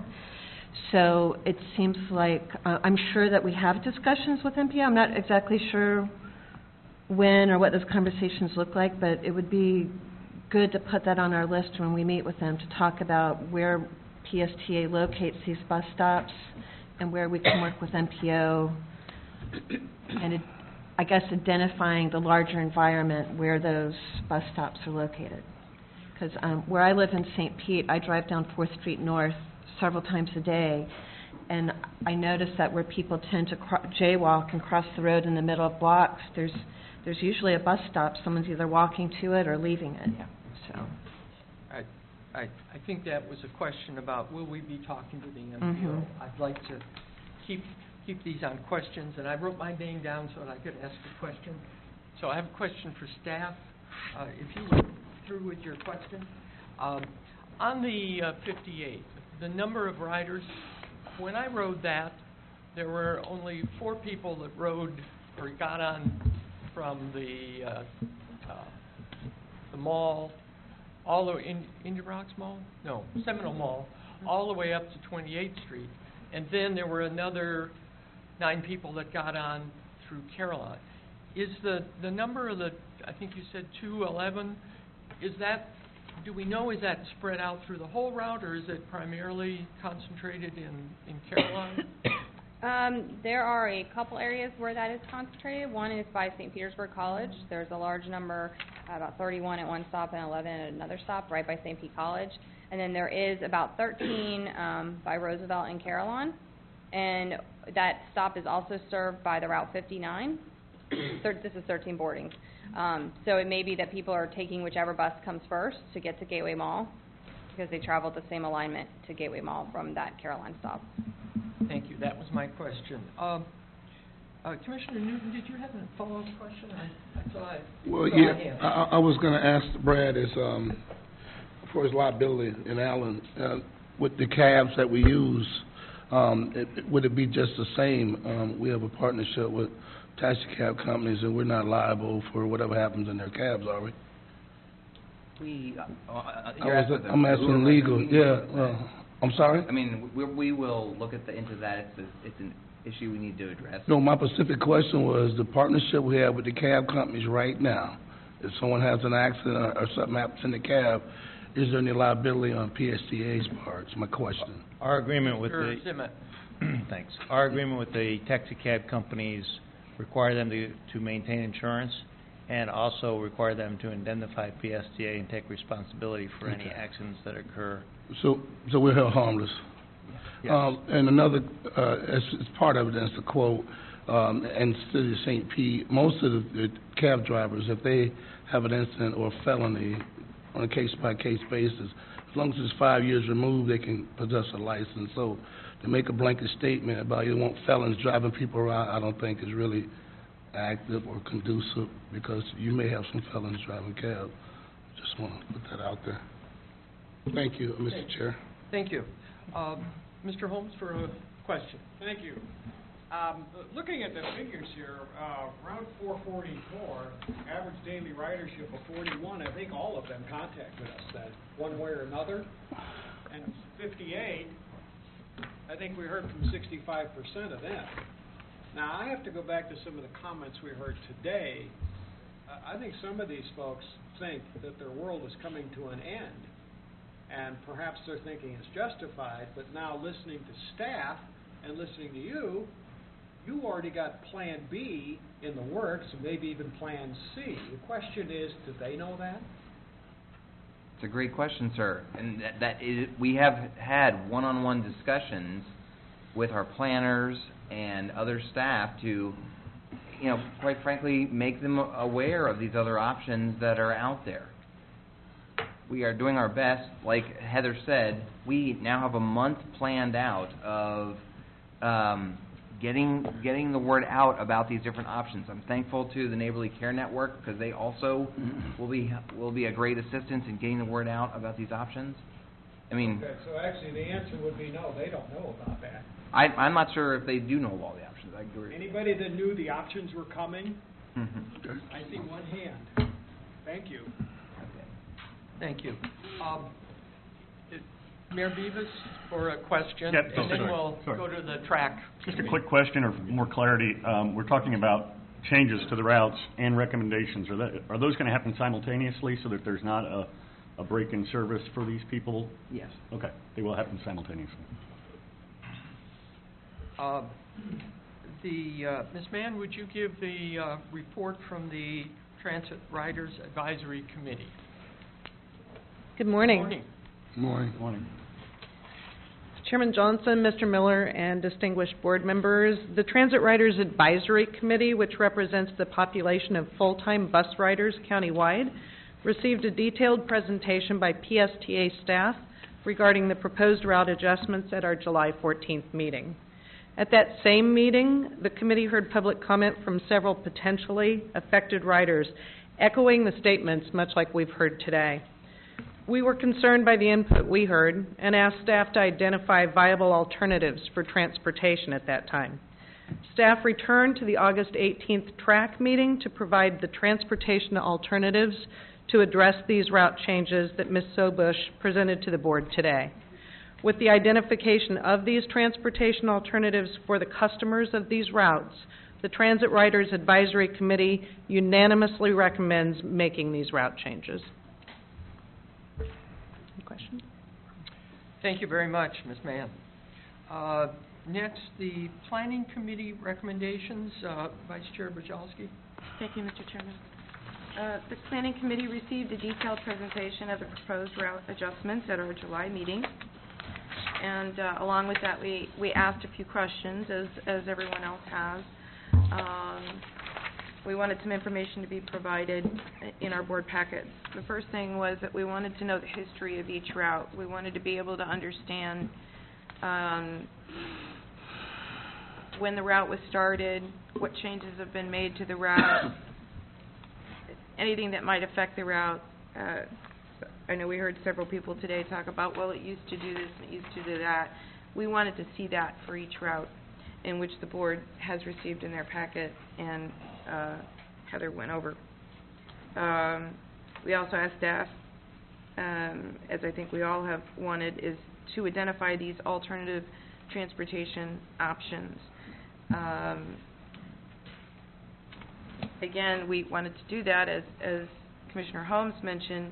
We wanted to make sure people knew about these additional options. So we're pretty pleased that we feel like that's been accomplished. Sounds like we need to communicate that better. We also felt that there was a public impact, so we wanted to see that there were enough public meetings about these route changes. And I've got an email from PSTA almost every day talking about a public hearing coming up or a public workshop coming up, so I know we've done a number of them. The PSTA board, we also talked about the community bus plan, which is our overall plan, and we want to concentrate our resources on the most productive routes. We do want to be fiscally efficient, so putting our money into the standing room only buses and adding buses to those routes seem to be a logical way to handle the public money versus continuing routes that have extremely low ridership. We did request that the board, if not just the planning, the entire board, just sort of receive a refresher on the community bus plan itself, so that everybody remembers. It was back, I think, in 2013. So it's been 2 years since we've all just sort of taken an overview summary of that and felt that it would be important for everybody to just get themselves reacquainted with that plan. So we did ask that.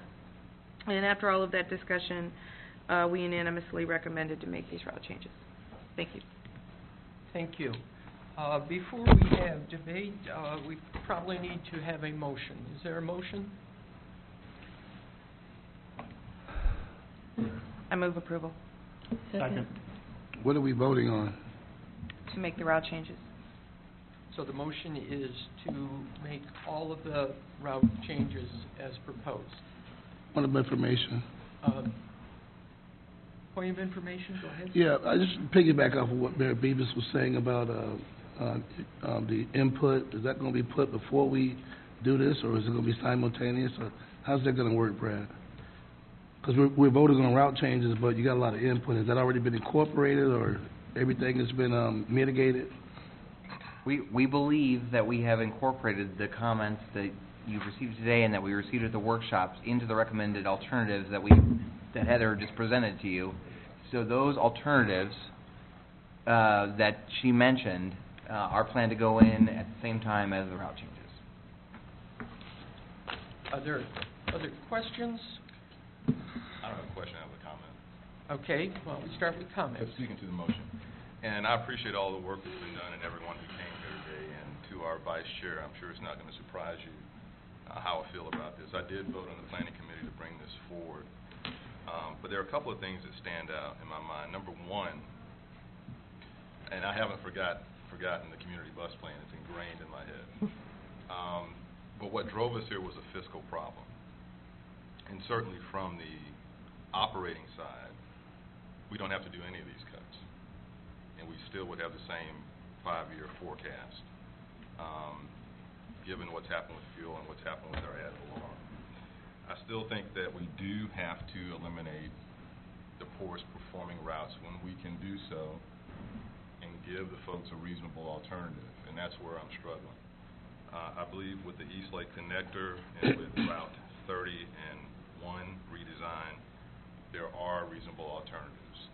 And I know that I think Ms. Frazier mentioned a 5-mile walk to 38. I think our staff clarified it's a half mile to get to the next stop.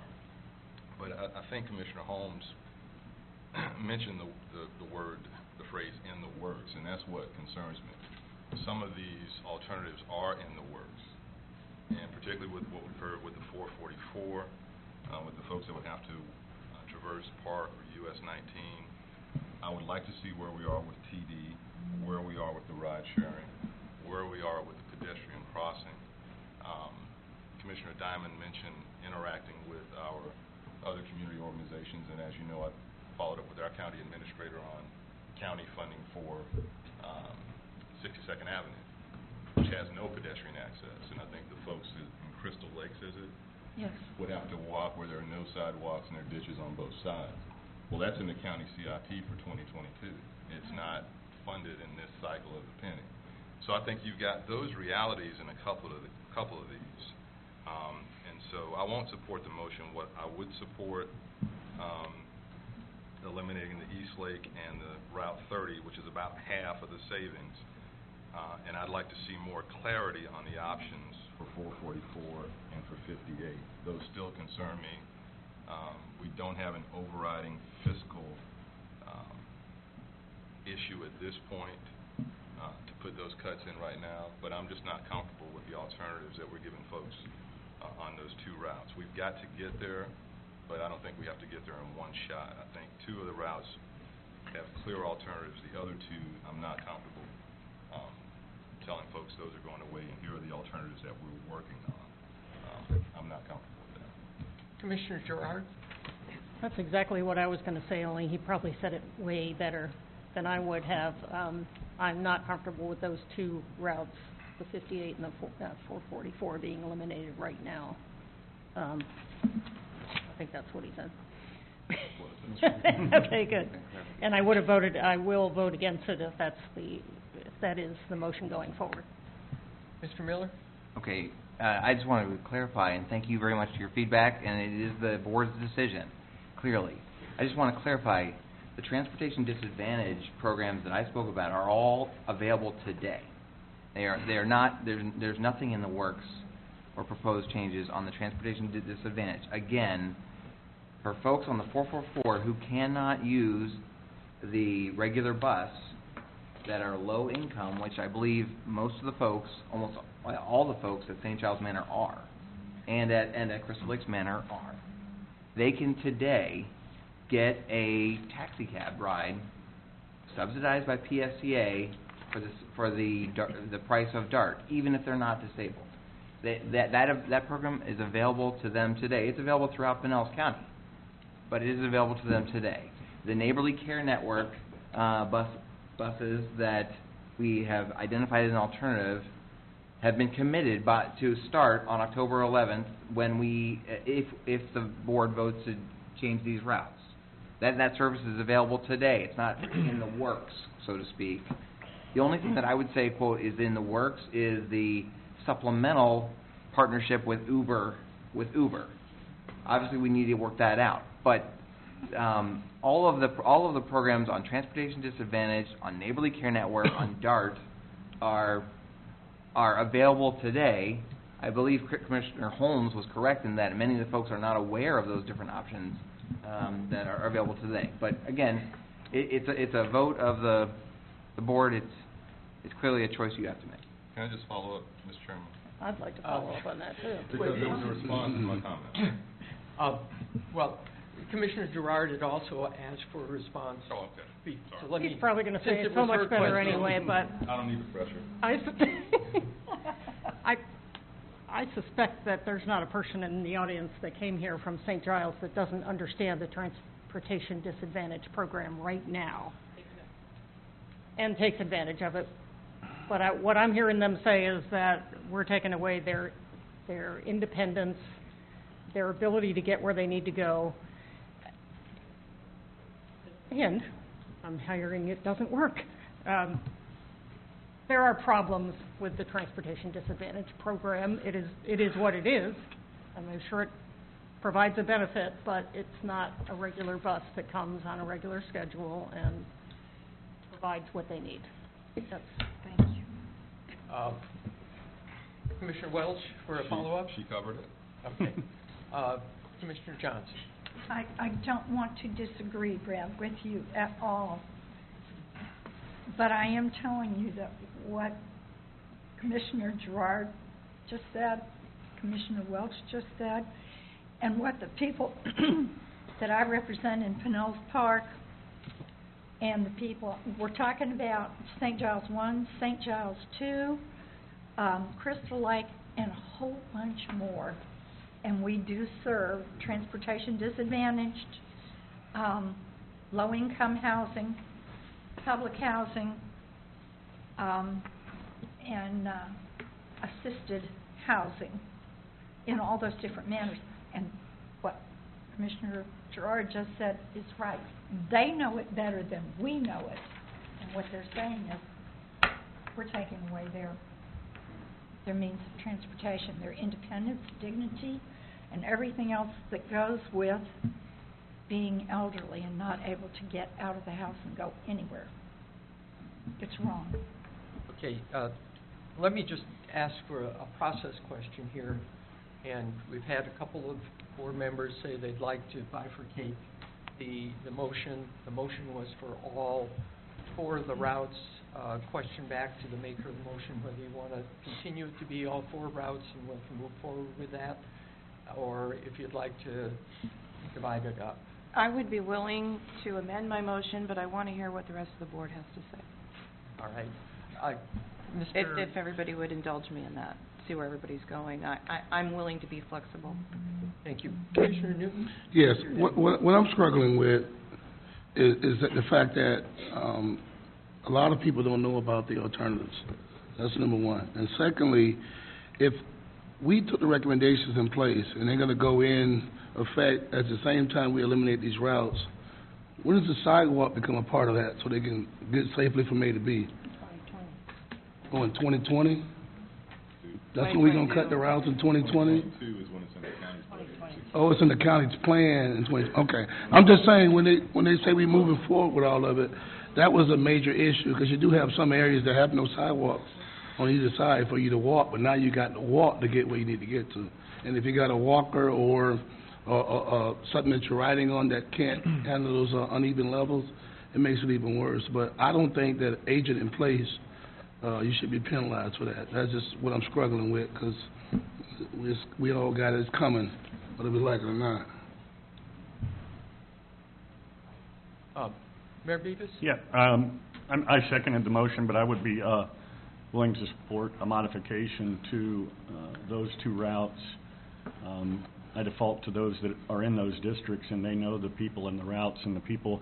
And, you know, we did see an outpouring of people that talked about those routes and the effect that it has on them personally. You know, my people are affected by the East Lake Corridor change, and I've heard a little bit, but not as much as we have from the 444 and the 58 by petition and by coming out today. And I think it's something that we probably should consider. That's what we're here for, is to provide transportation to those as well.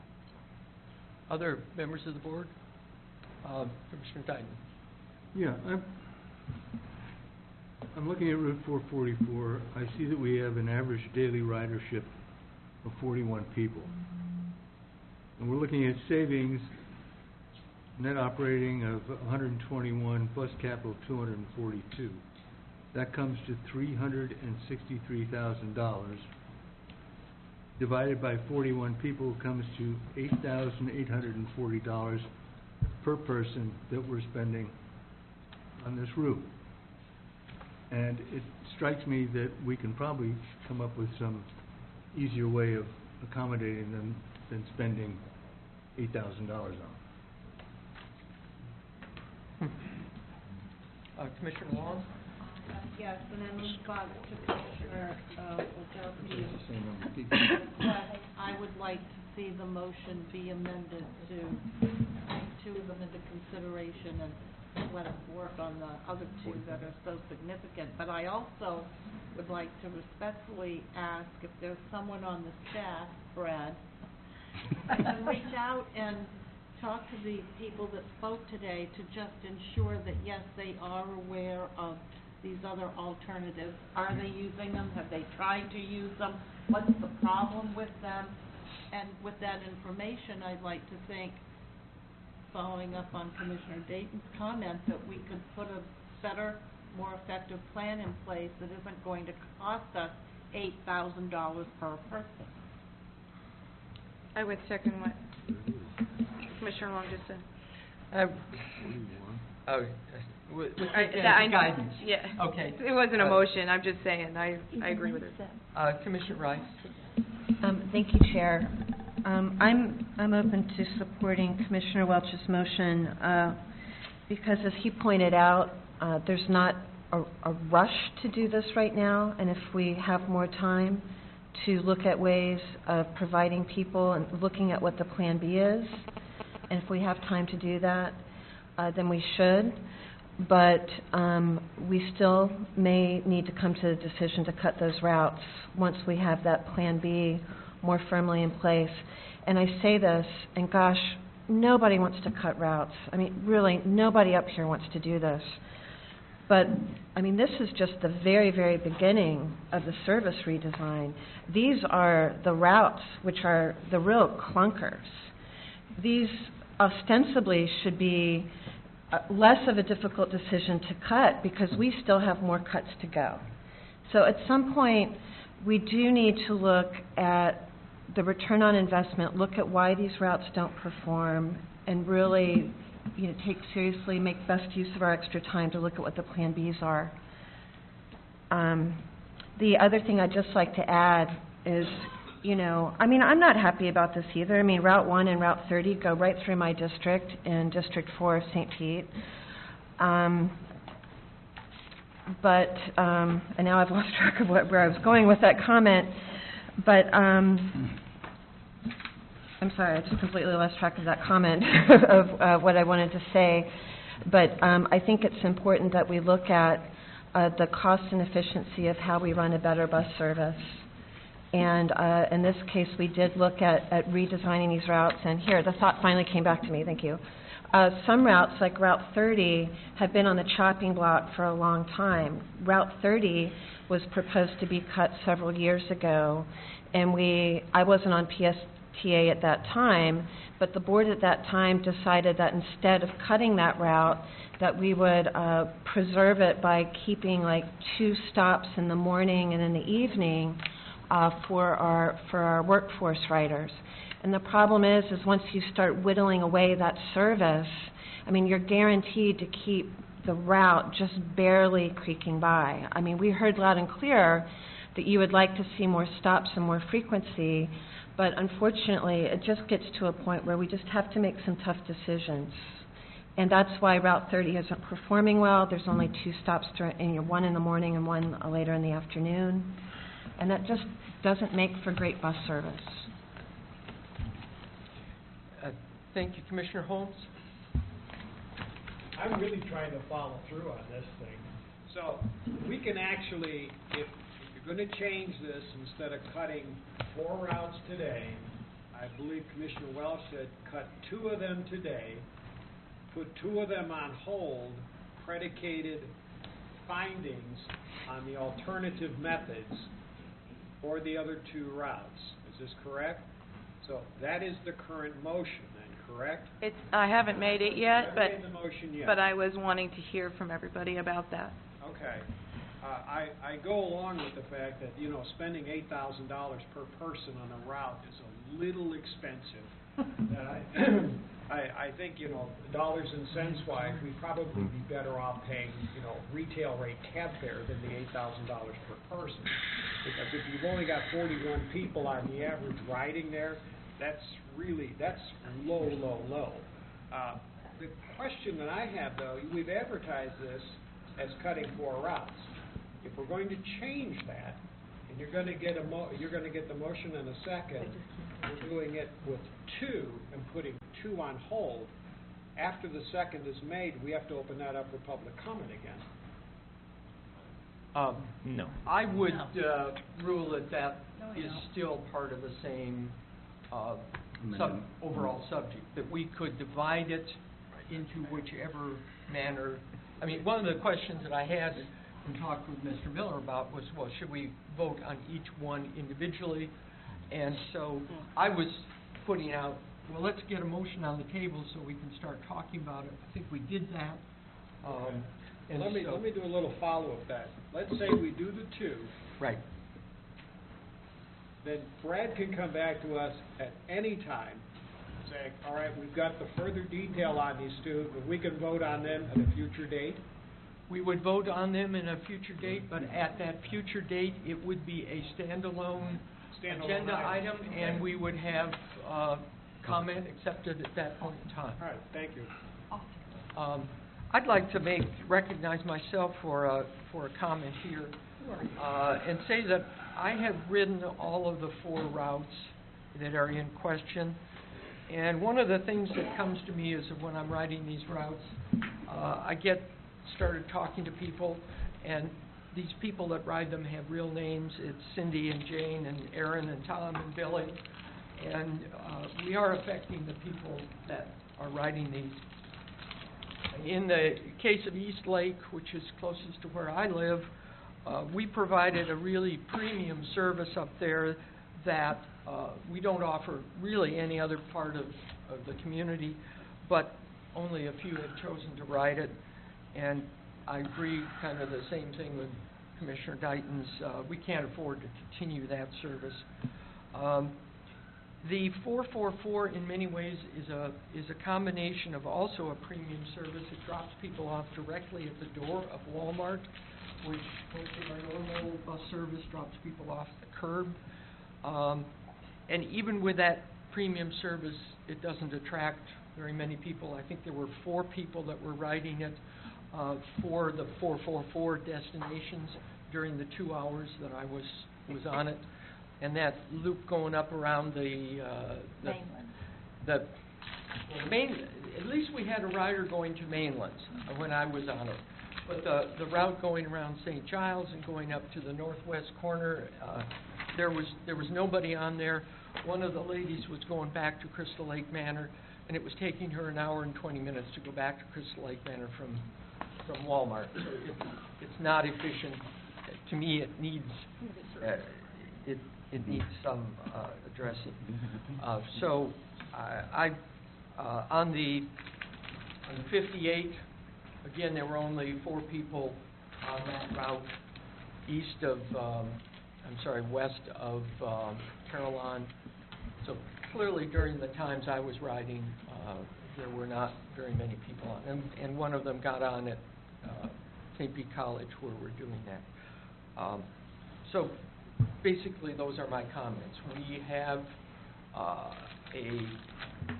we had a referendum. We got some results from that referendum. We were given the guidance by our taxpayers, and so we're coming back. See, Commissioner Newton has a comment. Yeah, I just had a... We'll go back and try to struggle through motions. Just a comment, as we go forward, and I know it's looking at dollars and cents about low-performing routes. However, we also have to be mindful of, when we talk about mitigation and providing alternatives, that the infrastructure is in place, safe infrastructure, so that people can use those alternatives. I don't know if that was an oversight, but we do have, men and women returning from the military that may be impaired and rely on transportation. We have seniors aging in place. We also have young people using our system too. So as we look at the alternatives that we give them, whether they gotta walk a block, 2 blocks, a mile, or half a mile, is there sidewalks in place? Is there a safe way to get from A to B so you can access the service? And that's come up several times today. I'm saying going forward, as Commissioner Rice stated, this is the beginning of it. So I'm pretty sure other ones are gonna have the same kind of challenges that we might need to look at. So when we say we're mitigating and cutting and everything is gonna go in, the recommendations with the cuts, some of that is gonna be hard because as Commissioner Welch stated, on some of the county's infrastructure, it's already scheduled in a certain date certain, and that won't be when we doing the cuts.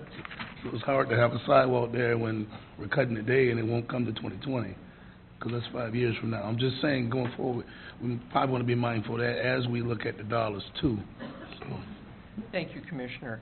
I don't see any other hands up. I'm going to go back to the Vice Chairman and ask her if she wants to rephrase her motion. Yes, I do, and I also want to give my own comments. I would amend my motion to, what's the right word, get rid of. You're withdrawing your motion and substituting? No, I was looking for... To make the route adjustments to the... To make the route adjustments to East East Lake and Route 30 only, and requesting that staff do what they need to do to inform the folks on Route 58 and 444 and come back at a future time with those. That's my amended motion. I'll second. And I agree with the comments that were made today. I think we, as an organization, maybe, I know we've had a lot of communication, but it's clear to me that the people here today, really, I don't think they knew as much as we're giving them credit to know for what the transportation alternatives are. And that's incumbent on us to make sure. I mean, a big part of us moving forward through these cuts was we all said we want to offer viable alternatives to the users. So it's incumbent on us to let them know what those viable alternatives are. If I had felt that we had provided that information, I would be supporting all 4 routes. But it doesn't feel like maybe on at least the 2. I think we did. I think maybe we could have done more or should do more. I'm not saying that there's been a mistake made. I'm just saying I think we should do more. So I just want to make that clear. And that's it. Statement on the motion. I heard that, and I heard a second debate on the motion. I got a statement on the motion. Mr. Chair, just before we do that, since the original maker of the motion was the one amending the motion, the person who originally seconded the original motion needs to accept that. That is. I did. He did. Oh, okay. I heard him say second. I wasn't sure it was the same board member. Yeah, it was. All right, thank you for that. Keep us straight. All right. Commissioner Gerard? Just briefly, as an adjunct to that, I'd like to, when it does come back, I'd like to see, when we're talking about those alternatives, what are the costs of those alternatives for the riders? All right. Other people on my right? Mayor Beavis? Just real quick, and I heard this from you, Chairman, in writing the 444, and I also heard it several times from the people that want to save the 444, but again, talk about its inefficiency, and you indicated somebody an hour and 20 minutes, and I think even from staff at our previous discussion about 444, multiple loops around Walmart, and they were even, the people trying to save 444 indicated that it seemed a bit excessive to do what they wanted to do, so maybe that's something that can be looked at as an alternative, is to make it a little more streamlined. I know we're talking about that. I don't know if it's possible, but they even discussed it's inefficient. I don't want to ride an hour and 20 minutes just to get from Walmart back to my house. Others on the right. Commissioner Johnson? Chairman Johnson, thank you. I totally agree with the comments that have been made, and do want to say that the riders, the people that are here, have said 5 times a day is way too much. Cut it down, streamline it. Just don't throw us away in the process. and thank you for amending. All right, Commissioner Newton, I think I saw your hand on the left. Yeah, thank you, Mr. Chair. Oh, The- I didn't, wait a minute, I've got a revolt going on the right. I thought you were still doing Any the right. more on the right? Yeah, Commissioner which I'm really Welch. not used to, but. On the right. Madam Vice Chair and the whole board for, the motion, and it's a public hearing, and we're listening to the public and going forth in I think, a real, responsible way. Just for the record, I would, have a different calculation than my friend on the right for that $8,800 a day, because it does include capital, which is long-term. So I just want that out there for the record. But thank you all for the deliberation. Anybody else on my right? Okay, Commissioner Newton. Thank you, Mr. Chair. And Commissioner Welch is exactly right. We're from Robbinshaw, Debbie, Lakita, Janice, Patty, Jackie, Singleton, Vivian Peters, Christine Lester, Robert Snell, Robert spoke for Janet, Juanita, Miss Niles, Mr. Goff, Robin Segwo, and Tom Rass. We heard from the people that's going to be affected by this. What I would like, and this speaking to the motion, is that as we go out, I know we do our public meetings and we go out to these different areas, but if you listen to staff, you get 4 people show up, 9 people show up. Those are the ones that see the alternative plans and the alternative transportation options, not everybody who's going to be affected that could not make that meeting. I know we have a marketing person. I just hope that we would be more vigorous on LinkedIn, Facebook, Twitter. Those are the most younger people. Our more mature people might use the newspaper, community newsletters, whatever we can do and get out in front of it and let them know that there are options. That is a major problem when you're cutting out service, and then, you know, usually after we do it, that's when the room will get full of people screaming about why'd you do it. So we got to find another way. I know staff does have that stuff with them, but when only 4 or 5 people show up to a public hearing that's been advertised, only 4 or 5 people are going to know what the options are, and that's a real problem. So we got to find a way to, I don't know, blast it or do something else to get that out there. Other comments, Commissioner Godman? Thank you, Mr. Chairman. I will support the amended motion. I think that, as Commissioner Rice said, this is difficult work. I think the challenge from our perspective is, while we recognize that these decisions impact individual people and individual riders who are trying to get to work, trying to get to where they go, and we've heard from many of them today, we also as a board have to weigh the long-term fiscal health and success of the entire bus system. And we have to do that in the context of a much more challenging situation where we're no longer receiving the support from federal money that we've been used to in the past. So I think while support the motion today, I think we have to recognize that, as Commissioner Rice said, the other routes that we're not voting on today, I mean, Route 444 is the lowest performing route in our system. And I think once the board has more certainty that there are appropriate alternatives for the few riders who are on that route and that those alternatives have been appropriately communicated, we will need to address those sooner rather than later. Well said. Thank you. Are there other comments? Let me just close by sort of echoing that. Some of the comments that people talked about on the Route 444, that it needs to go down the other side of Park Boulevard. It doesn't go down the other side of Park Boulevard now. So these were people that were actually saying to expand it. So it's, I think that there's general agreement that 444, the way it's configured now, is not solving the issues and the needs of the community, and of course it's a huge burden on us. So with that, I don't see any other comments. All those in favor of the motion is to proceed with the East Lake and the Route 30 adjustments, and to come back after additional conversation with the community, to the board for the 444 and the 58. All in favor of that motion signify by saying aye. Aye. Opposed? That motion passes unanimously. We have completed the public hearing on the proposed Phase 1 route changes. Our board meeting will reconvene after a 10-minute recess. And so we'll be back here at 11:20.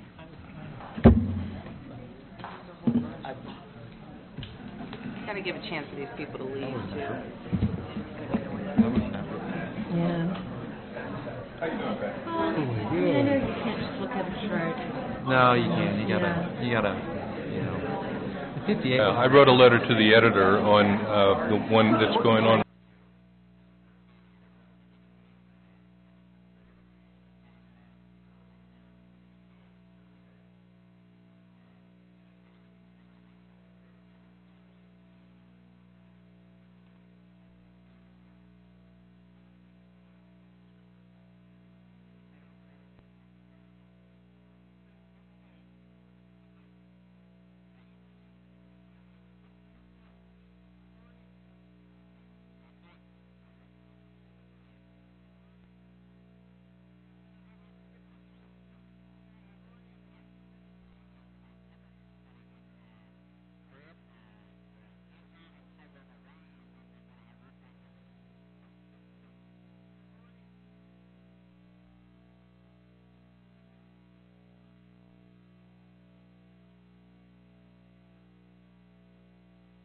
Is Commissioner Winter?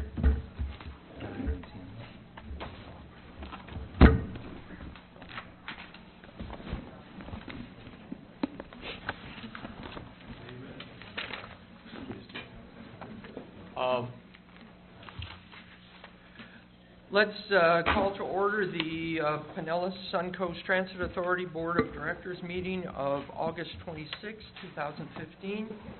I'd like to ask all of you to rise, and then Mayor, our Vice Chairman, would you lead us in a pledge? As we rise and have a moment of silence, I think it'd be appropriate for us to reach out in our thoughts to Commissioner Welch because of the tragedy that happened in his family last week. So.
that anyone can come and speak to items that do not appear on the action agenda.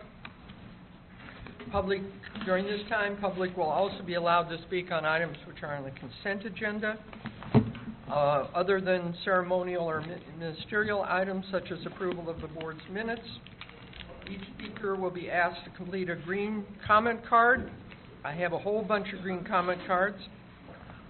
Speakers will be recognized in the order which the comments were received. Public comment is limited to 3 minutes per individual speaker unless you have filled out one of these forms. You have one person that's filled out one of those forms. And in that case, you can speak for 3 minutes for each of the people that signed up just to give up their time, up to a maximum of 10 minutes. So the first person to speak is Deborah LaCanto, and she's speaking on the subject of fares for students. Mr. Canto, are you still here? You maybe already made that comment. His neighbors. All right. Valerie Farrell, perhaps? Art in Transit Trolley for 22nd Street. Are you here? Yes. Good morning. It's Beatrice Farrell. I work on my handwriting. Good morning, Chair and Commissioners assembled. My name is Beatrice Farrell, and I work for Main Street in St. Petersburg, the Deuces Live Main Street, and I'm here to ask your consideration for something in the future. The Art in Transit project, which is commissioned by the City of St. Petersburg with the artists Carol Mickett and Robert Stackhouse, are working on a project for all the bus terminals on Central Avenue. One of the arterial routes on the Art in Transit project, which was included in their presentation, is 22nd Street South. And I'd like your consideration when that project comes up to consider a trolley on 22nd Avenue South. There are a lot of developments going on 22nd Street South. About this time last year, you amended a route to allow it to go on 22nd Street South. There was a grand opening October 4th with members of the board and your staff. And so as you consider modifications in all your phases, please consider a trolley on 22nd Street South as part of the Art in Transit project. Thank you. Thank you. Thank you very much, Ms. Farrell. Next person is Gail Eggman. Good morning. Good morning. Thanks for your time. I am one of the founders and the managing director of the St. Petersburg Saturday Morning Market. We have approximately, I don't know, we estimate about 10,000 customers come to our market on a Saturday morning. We also have a couple food programs that are related to SNAP, which are food stamps. We have incentives that will double someone's food stamp value because we have farmers. We're the only farmers market in Pinellas that has farmers and has an EBT program, which is the mechanism by which people can use their SNAP. So we have incentives. On top of that, where people can double, we also have a healthy prescription program. It's an obesity reduction program, and we have people coming from all over the county to our market to buy fresh fruits and veggies. We are also starting this year a program with Free Clinic for people with diabetes, and they can also come to our market and buy healthy foods. We don't have a bus route that comes to our market. They can go to Williams Park and return to Williams Park, but I'll tell you, if you saw these people leaving with their vegetables in their hands, you would know that we needed a bus route that served the entire county at the market because we have this fresh food. We have, as I said, about 10,000 people. We have come to market and more during the season. We have a lot of tourists. Our bus racks are where people park their bicycles are full. Our parking lots are full. We would like to encourage people to ride the bus to Saturday morning market, and we would do that through our website, our emails that we send out monthly, and encourage, this is the bus you take to get to market. We would like to help support the transit system. We know how important it is. Thank you for listening. Thank you. Thank you. Thank you, Ms. Eggman. The next card that I received is from Mr. Rask. Mr. Rask has submitted a sheet to include Mr. Grasso, And I actually have 3 cards from you that are relative to the consent agenda, so you have 6 minutes in total to address the consent agenda and whatever comments you'd like to make. No, this is under the public comment section. That's correct. Right, and then separately, there will be time for the consent agenda, The correct? consent agenda, according to our rules, is included in the public comment section. That's not been the case before, but anyway, let me start into this. There was a comment before about needing smartphone to use Uber. This is an important question because of the people, Pew Research, their data shows that of those making less than $30,000 a year, only half have smartphones, but a lot more have phones. And I wanted to make you aware that as of just very recently, there's an app that allows you to order Uber through, or Uber, however you pronounce it, through text. And that app can be found at textber.co. And that is a good example of how market-based solutions, private sector solutions, will solve a lot of these problems. Commissioner Long talked about her concern with Uber about possibly putting people into cars with convicted felons, but that's already the case when you get on a PSTA bus. And I don't say that to be inflammatory. I took the bus myself, Route 59, on August 10th, and if you pull the surveillance tape from about 10 a.m. and forward, you will see me talking to, a guy approached me, was going to his parole officer, and he had prison tattoos. And I guided him. He asked where the building was you needed to go. We got off at the same bus stop. So I don't feel, as I indicated before, I don't feel frightened by such people, but these people are the ones that ride the bus as well. There's been a lot of talk. Mr. Miller twice mentioned implementing the bus plan at 10:25 this morning.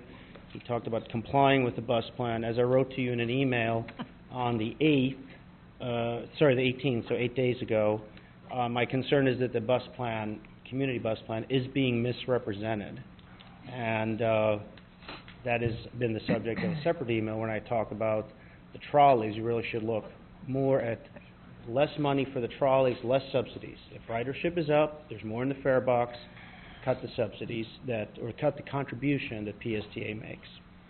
I still feel I should be allowed to speak under the consent agenda, but that's maybe something I talk to Chairman Johnson with later. What I wanted to talk about under public comment was your vote last month to award a lobbying contract. I've sent you an email. I did this on Sunday, where I laid out the case for why lobbying is not allowed.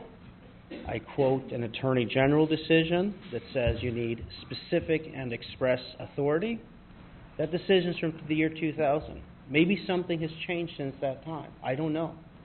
But would it kill you to get an Attorney General opinion on this?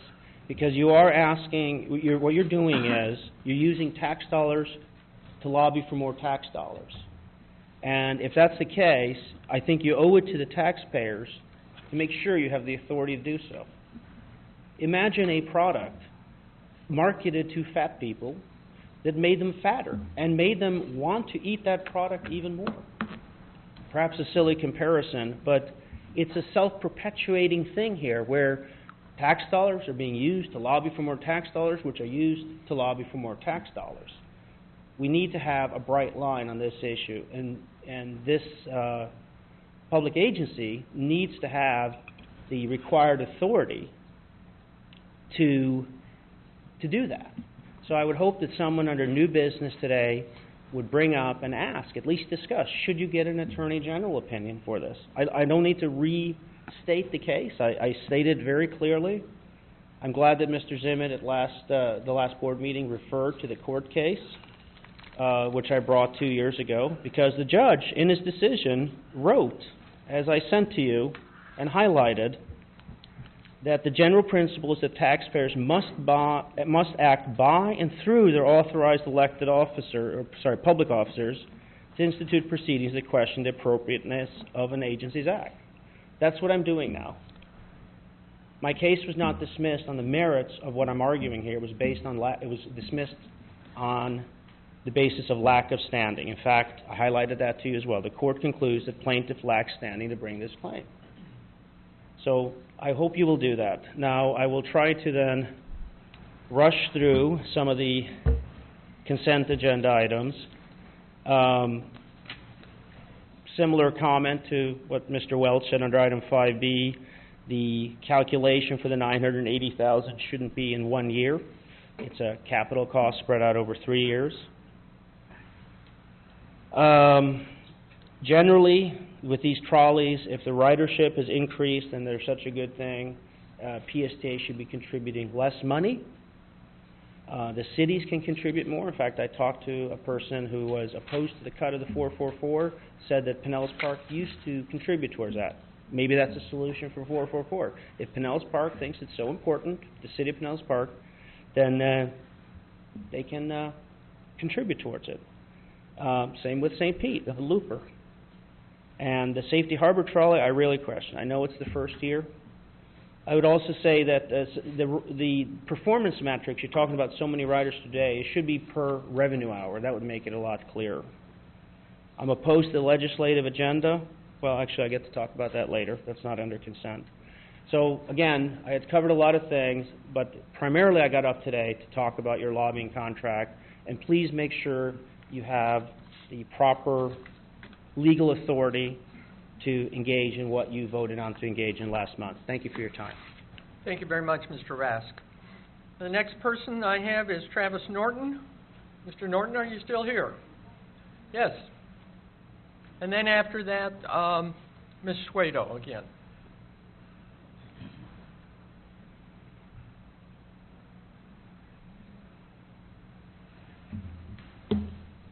Good morning, Travis Norton, Advocacy Manager with the St. Pete Chamber, and a member of T-BARTA Citizen Advisory Committee.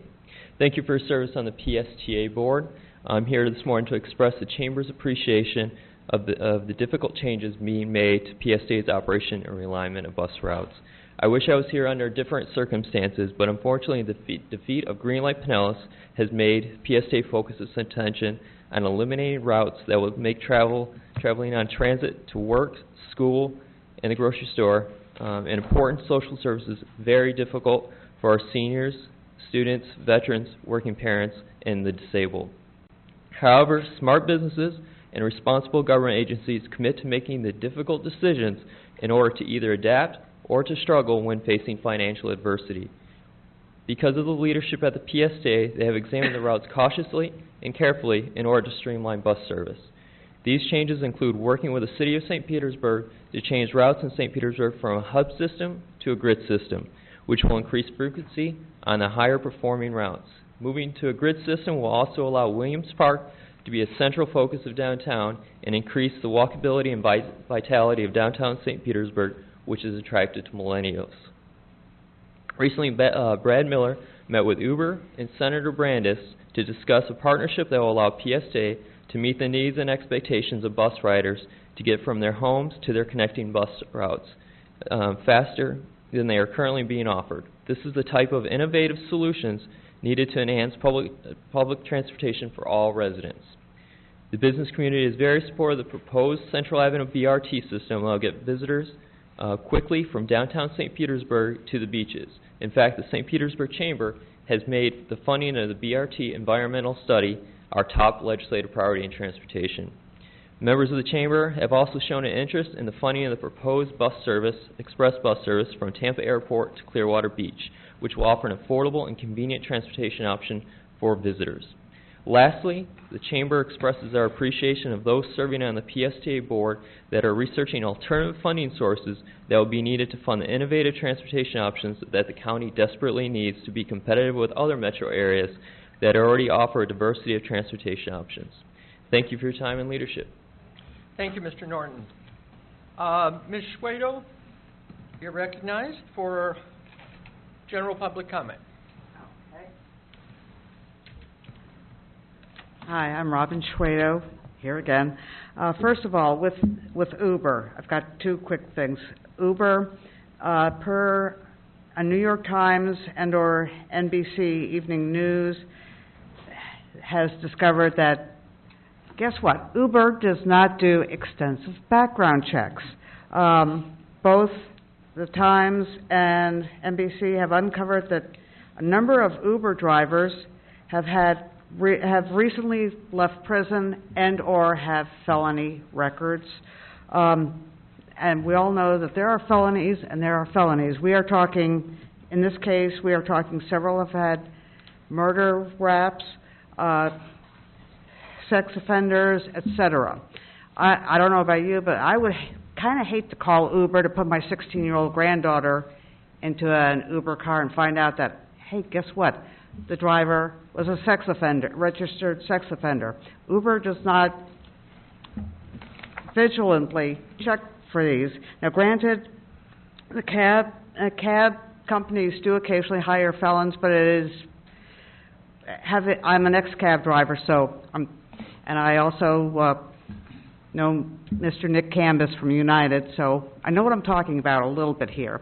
But the felons that they do occasionally hire farther back in their background, and it's for non-violent offenses.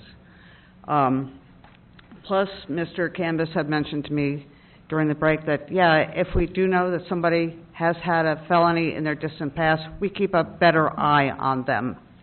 Uber doesn't do that. The second thing is PSTA really needs somebody who can vigilantly get out to talk with, whose entire job is to simply talk with people who use different routes that are in question, find out what can be done to make the route more feasible for both the public, the ridership, and PSTA. It doesn't have to be either or. It doesn't have to be for the riders and against PSTA. It can be a conjunction. I'm willing to offer my services. I've got a BA in journalism. I'm going for a master's in history. I have dealing with disenfranchised populations, and I'm an ex-cab driver. I have no problems with possibly checking with different routes, really letting people know I'm going to be on this route, really publicizing it, so that if people have, like with St. Giles 2, if they really would like to have the shuttle bus go south of the park, you know, something they can address. Thank you very much. We have a comment that was left by Gina Evans, Director of Government Relations at Tampa International Airport. It's fairly short. Tampa International Airport thanks PSTA for moving forward with the legislative request for express bus service from the beach to TIA. As our international service continues to grow, projects such as this enhance our region for international travelers who are accustomed to public transportation options. The last general comment card is Ms. Mann. We're here at 8:15 to turn in general comment card. Right. I beg your pardon? We arrived here at 8:15 this morning and turned in general comment card. Is it possible that these are comments about the bus purchase? Yes, to some degree, but the Uber thing is causing me to rethink my comments. I'm just saying. Okay, because the bus purchase is an action item, I put the comment there. If you'd come forward and just address it, is there anybody else that has a... 8:15, it's now 11:40, so really like to hear you. I'm recognizing you if you'd like to speak. Calm down, Kathy. Sorry. Hi, I'm Kathy Harrelson. I'm wearing two hats in this little speech because of what's come up about Uber, so I will start with that. I am representing myself in that. I am one of those unsavory Uber drivers, and Uber and Lyft, and I will tell you there is a full background check. There is a full check of all of your licensing and your insurance now. The fact is, if we wanted to set some sort of insurance rate that made sense, I think that could be done. But don't throw the baby out with the bathwater. Uber is a business model that is working, and it's not really just about me. This is about every single rider that gets in wants to talk about it. They want to talk about the politics. They want to talk about how much they love it. They want to talk about how convenient, that it's less costly, that they feel more confident, that they feel more comfortable. I will tell you, as a driver, I wouldn't feel comfortable carrying cash around. You don't have to do that. And I think the people I pick up who want to go out and have some drinks in the evening, the reduction of drunk driving, it's a huge issue. So I would suggest that, and you are talking about it in terms of using it as part of the system, and that's what we need. We need multiple solutions. So please don't, all of you going back to your city councils and your county commissions, please understand that there are folks you know who are driving for Uber and Lyft. So now, thank you. Regarding the buses, now let me put on the St. Pete Sustainability Council hat. We're not really understanding why you would move forward with the purchase of dirtier diesel buses. Excuse me, that's an action item that will be on the agenda later. I know, I can't wait. She wanted to put an opening so she can leave. I have to ask you to wait and make your comments at that time. Well, what's the time? We weren't told that, and what is the time frame on that? Could you give me an idea? Our timeline is such that we listen to members of the public that come up and speak. We don't know how many members of the public will come. Okay, I We got are ready that. to. I just meant when you were going to start that. So, So if you have anything else other than the buses, go ahead. No, thanks. I apologize. It's been a Well, long meeting I for will us. say this, that sustainability is an issue that and climate action is an issue every single one of our city councils, our county commission, the Tampa Bay Regional Planning Council, everybody is working on that. It's counterintuitive to make decisions that go counter to those climate action plans that we're all having to face. Thanks. Thank you. Okay, we have Ms. Mann, who wanted to make a comment about, a general comment, and then if you would just stay up there and make your presentation on the Transit Riders Advisory Committee report. You have 3 minutes to get started and then make your report. Great. Chairman Johnson, Mr. Miller, and esteemed board members, I first of all want to make it very clear that the comments I'm about to make are personal comments, and in no way do they reflect the opinion of the Transit Riders Advisory Committee. I'm pleased to hear that you guys are investigating Uber as a partnership.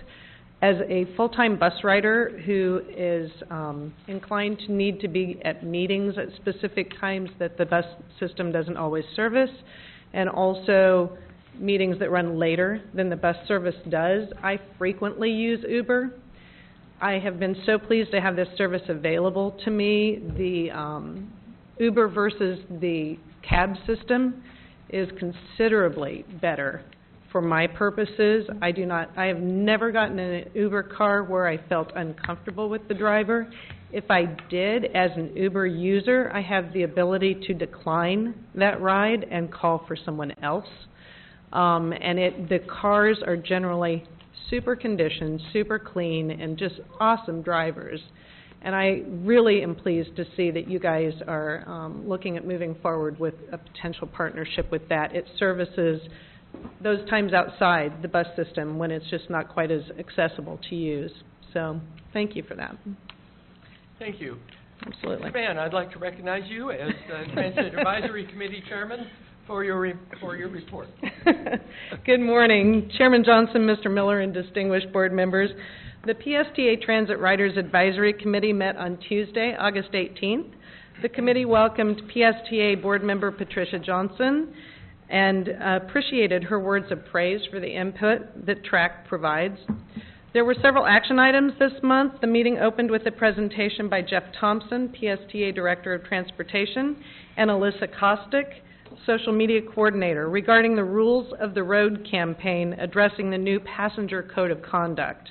The code was instigated by the TRAC and provides parameters for rider behavior, offering bus operators greater authority to extend consequences for noncompliance. A Rules of the Road marketing campaign will be conducted via social and broadcast media, a web page, and through distribution of static materials. The committee voted unanimously to endorse the Rider Code of Conduct and marketing campaign as presented. Sangeeta Land, Chief Compliance Officer for the PSTA, presented the renewal of trolley agreements. After some general questions regarding how the agreements were initially instituted and services provided by each, the TRAC unanimously approved the renewal of trolley agreements as presented by Ms. Land. Cassandra Borchers, PSTA Chief Development Officer, covered the route service changes and fare structure recommendations. I believe those are items 7A on your agenda today. During the July meeting, the TRAC committee received a detailed presentation of proposed route adjustments. The committee heard public comment from several riders who would be affected by these service changes. The PSTA staff incorporated the feedback both from the riders and the committee addressing returning to the August TRAC meeting to identify transportation alternatives that address these issues, and incorporating the transportation alternatives, the TRAC, as you heard earlier, unanimously recommends making these route changes. And finally, the TRAC learned more about the proposed PSTA system-wide fare increase. Discussion addressed concerns regarding the increase to the summertime hall pass for student riders. Staff agreed to view options for providing discounted summer youth transportation. Further discussion ensued regarding changes to the structure of the 10-day transportation disadvantaged pass. PSTA staff agreed to conduct a survey of the relatively small number of riders who choose this pass and provide revised recommendations. With these two amendments, the TRAC unanimously endorses the proposed fare structure recommendations. The meeting closed with a call for applications to the 2016 Transit Riders Advisory Committee. The TRAC will be filling open positions and electing new officers in November 2015. Chairman Johnson offered warm recognition of the diligence and time contributed by committee members, and we encourage all of you to attend the next Transit Riders Advisory Committee meeting scheduled for Tuesday, September 16th. Any questions for Chairman Mann? Thank you very much for that presentation. Thank you.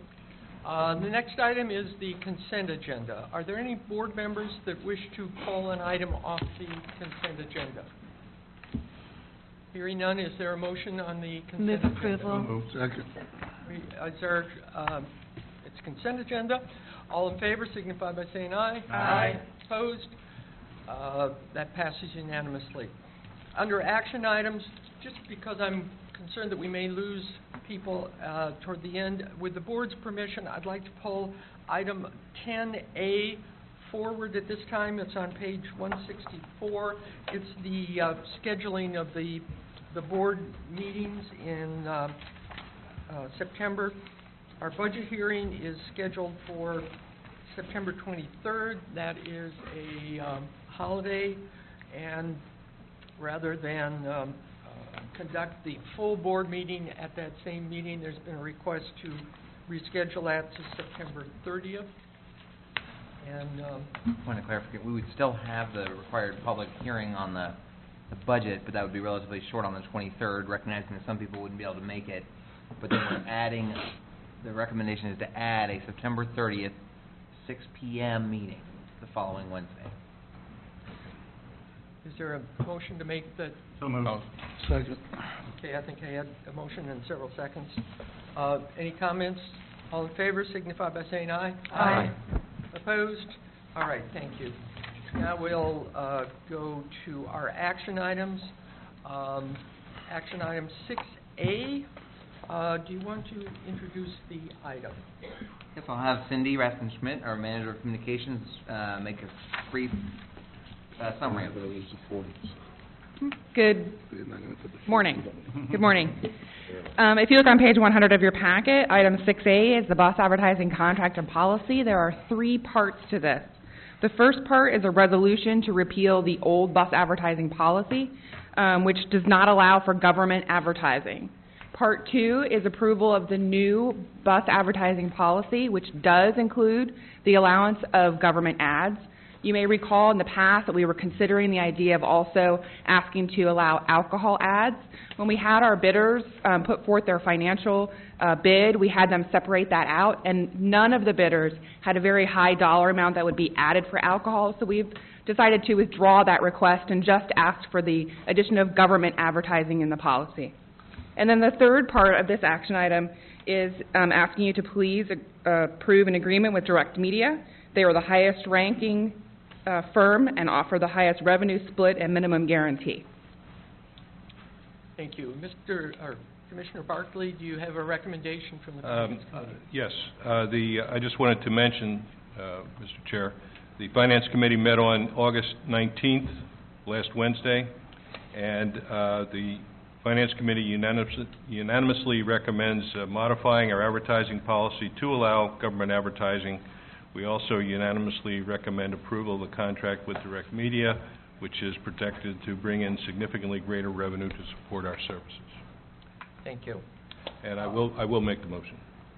Okay, I'll take that as a motion. Is there a I'll second. All right, before we go to discussion, we do have a public comment card. Mr. Rask, you wish to make a comment on agenda item 6B, bus advertising?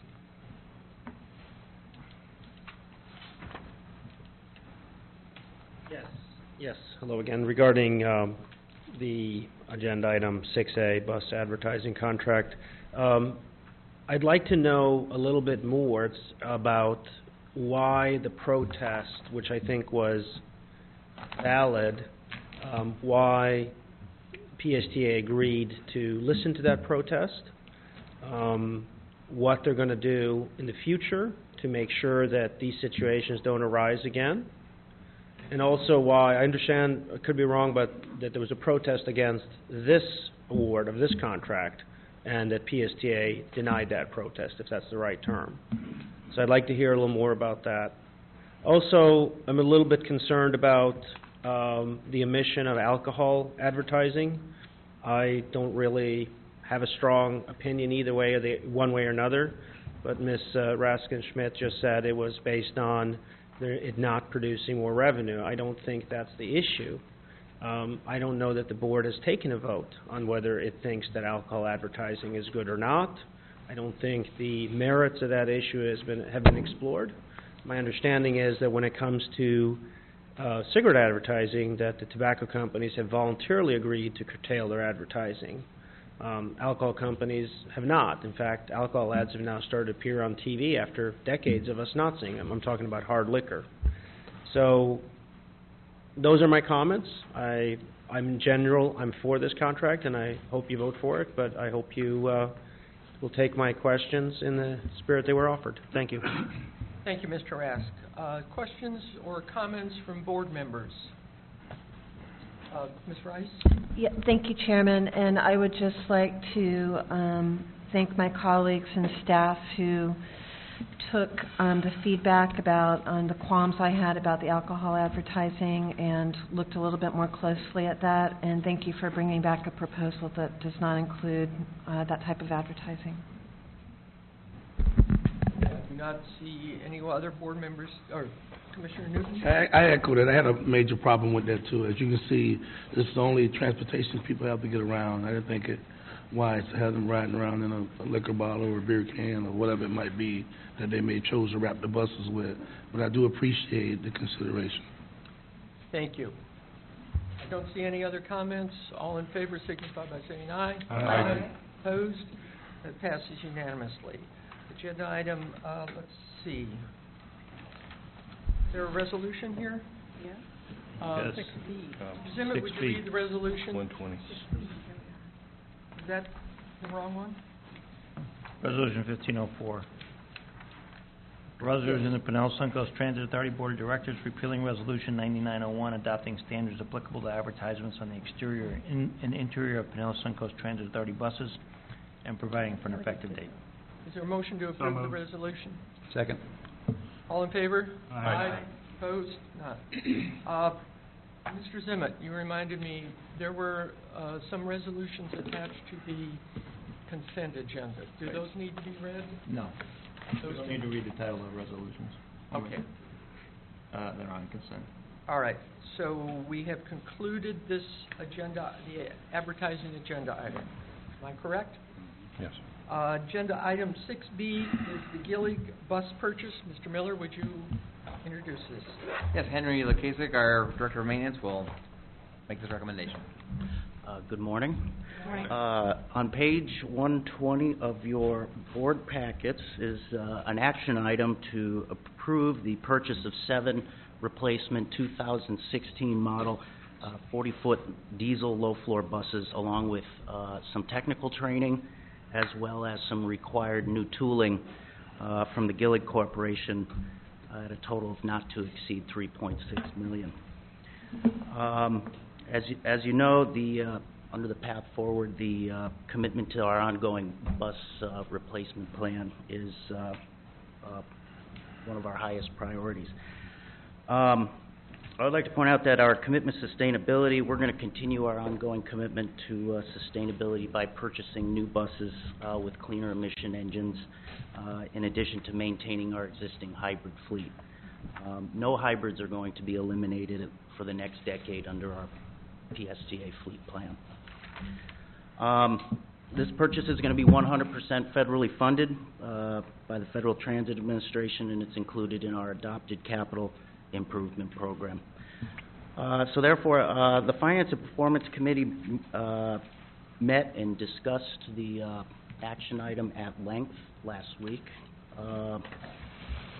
and reviewed this item and is recommending approval. The Finance Committee also recommended some new information on the comparison of emissions from the various types of fuel and propulsion systems also be presented, which we are in the process of compiling, and we will present that at the next committee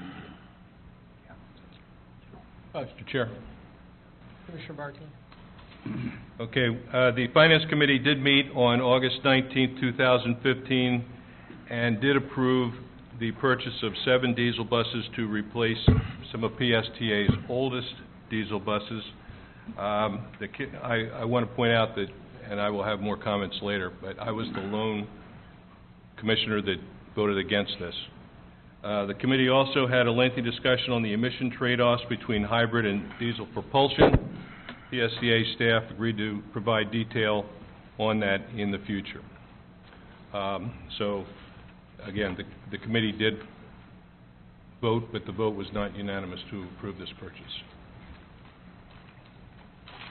Mayor Beavis. Just a quick question, is there any revenue generated from the retired buses? It's a possibility. Generally, when we have surplus equipment, they do go to either an auction site or, so it is possible, yes. Not an enormous amount of money. Yeah, I didn't think so. All right, we do have several public comment cards. Lucy Trimarco? Trimarco? Trimarco, are you here? Lucy? Mr. Lucy? No, she's not here. She's not here.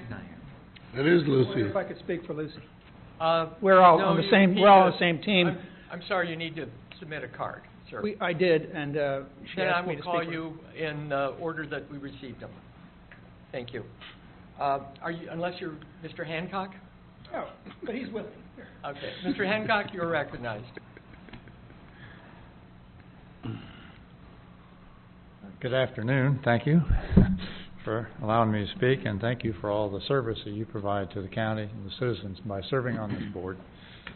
What brings me here is to ask you to purchase environmentally friendly buses instead of the diesel buses that have been approved by the committee. It might be possible to justify buying those buses under the heading of management, but I don't feel like that fits under the heading of leadership. Leadership is taking a long view and setting goals and moving toward achieving those goals and making sure that the short-term decisions are in alignment with those long-term goals and vision. It's abundantly clear that the use of fossil fuels harms people's health directly and also adds to the global climate crisis. Fossil fuels appear to be inexpensive right now, But if climate change is to be reduced, the majority of the known fossil fuel reserves are going to have to be left in the ground.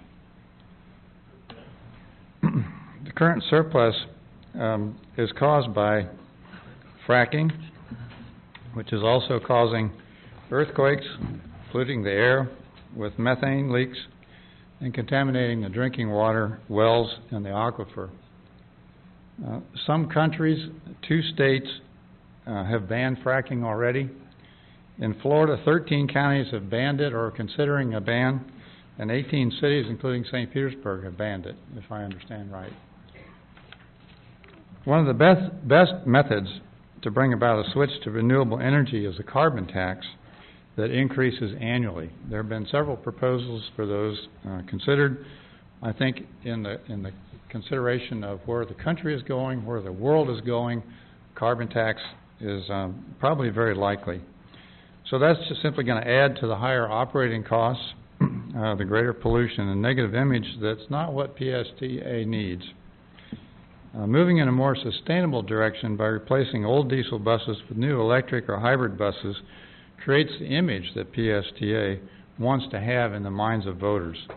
It's a better decision to buy electric or hybrid buses, even if it means getting fewer of them. Thank you again for my opportunity to speak and for all the efforts you put in on behalf of citizens of Pinellas County. Thank you. Thank you, Mr. Hancock.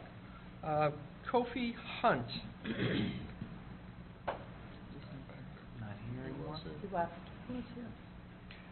Kathy Harrelson. She left. We heard a little bit from her. Frank Jackalone.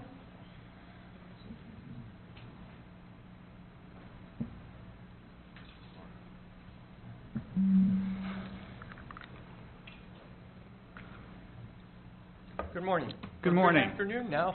Yeah, good afternoon. My name is Frank Jackalone. I'm the Florida Staff Director of the Sierra Club. I live on 1863 Lakewood Drive South in St. Petersburg. I'm a life member of the Friends of Boyd Hill Nature Park, and I skipped the mayor's announcement of the expansion of Boyd Hill Nature Park today near my home, because I think this is more important for the long term of Pinellas County. I'm advocating to you that you reconsider this proposal, that you postpone it for a month so that you can consider purchasing electric vehicles, electric buses which are cleaner and in the long term cost less than a diesel bus. There are cities all over the country that are purchasing 2, 3, 5. In the case of Long Beach, California, 10 electric buses. Los Angeles, 25 electric buses are being purchased and ordered.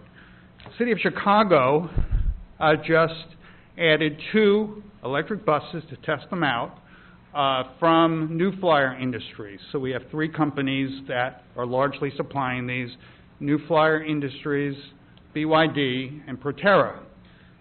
This is what Chicago says the benefits are. Breathe easier. With lower harmful emissions operating, 1 electric bus is the equivalent of removing 23 cars from the road each year. Reduction in harmful emissions also reduces incidences of illness and respiratory diseases, which is valued at $55,000 annually per bus, or $660,000 over the expected 12-year lifespan of the bus.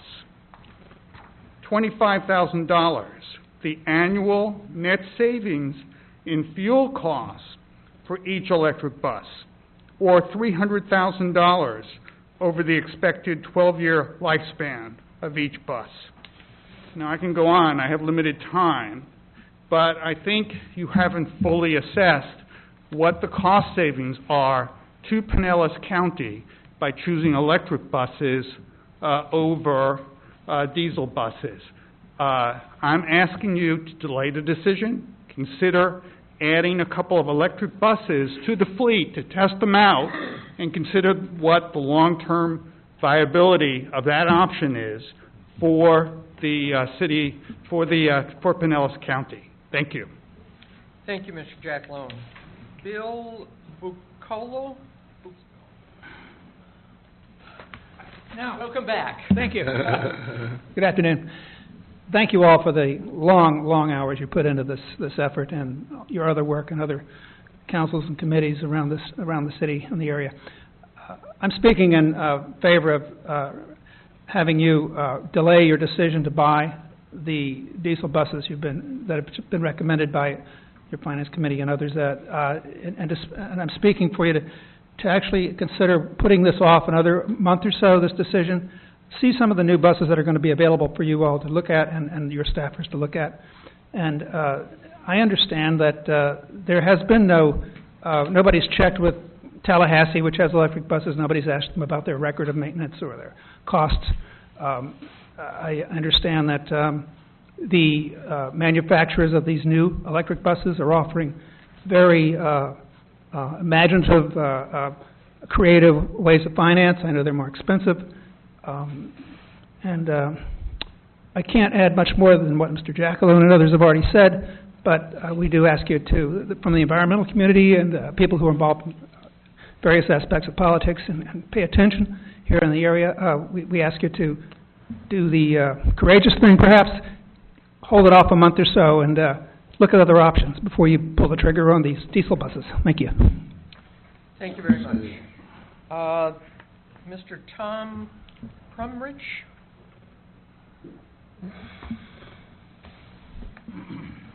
Good afternoon, sir.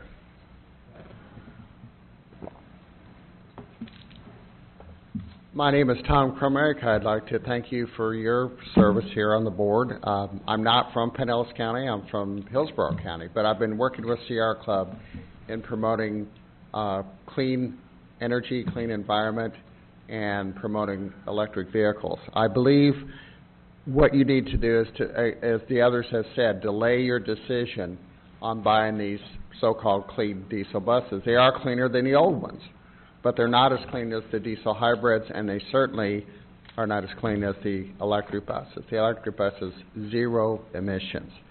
And that zero emissions is significant, not only in terms of the economics, because they save, what, as Frank said, $25,000. There are studies that say between maintenance and fuel costs, each bus could save as much as $100,000 a year. So if that was the case, then each bus in the 12-year period would be $1.2 million, which is way more than it costs. So, and the companies are offering creative financial packages to help with the upfront costs.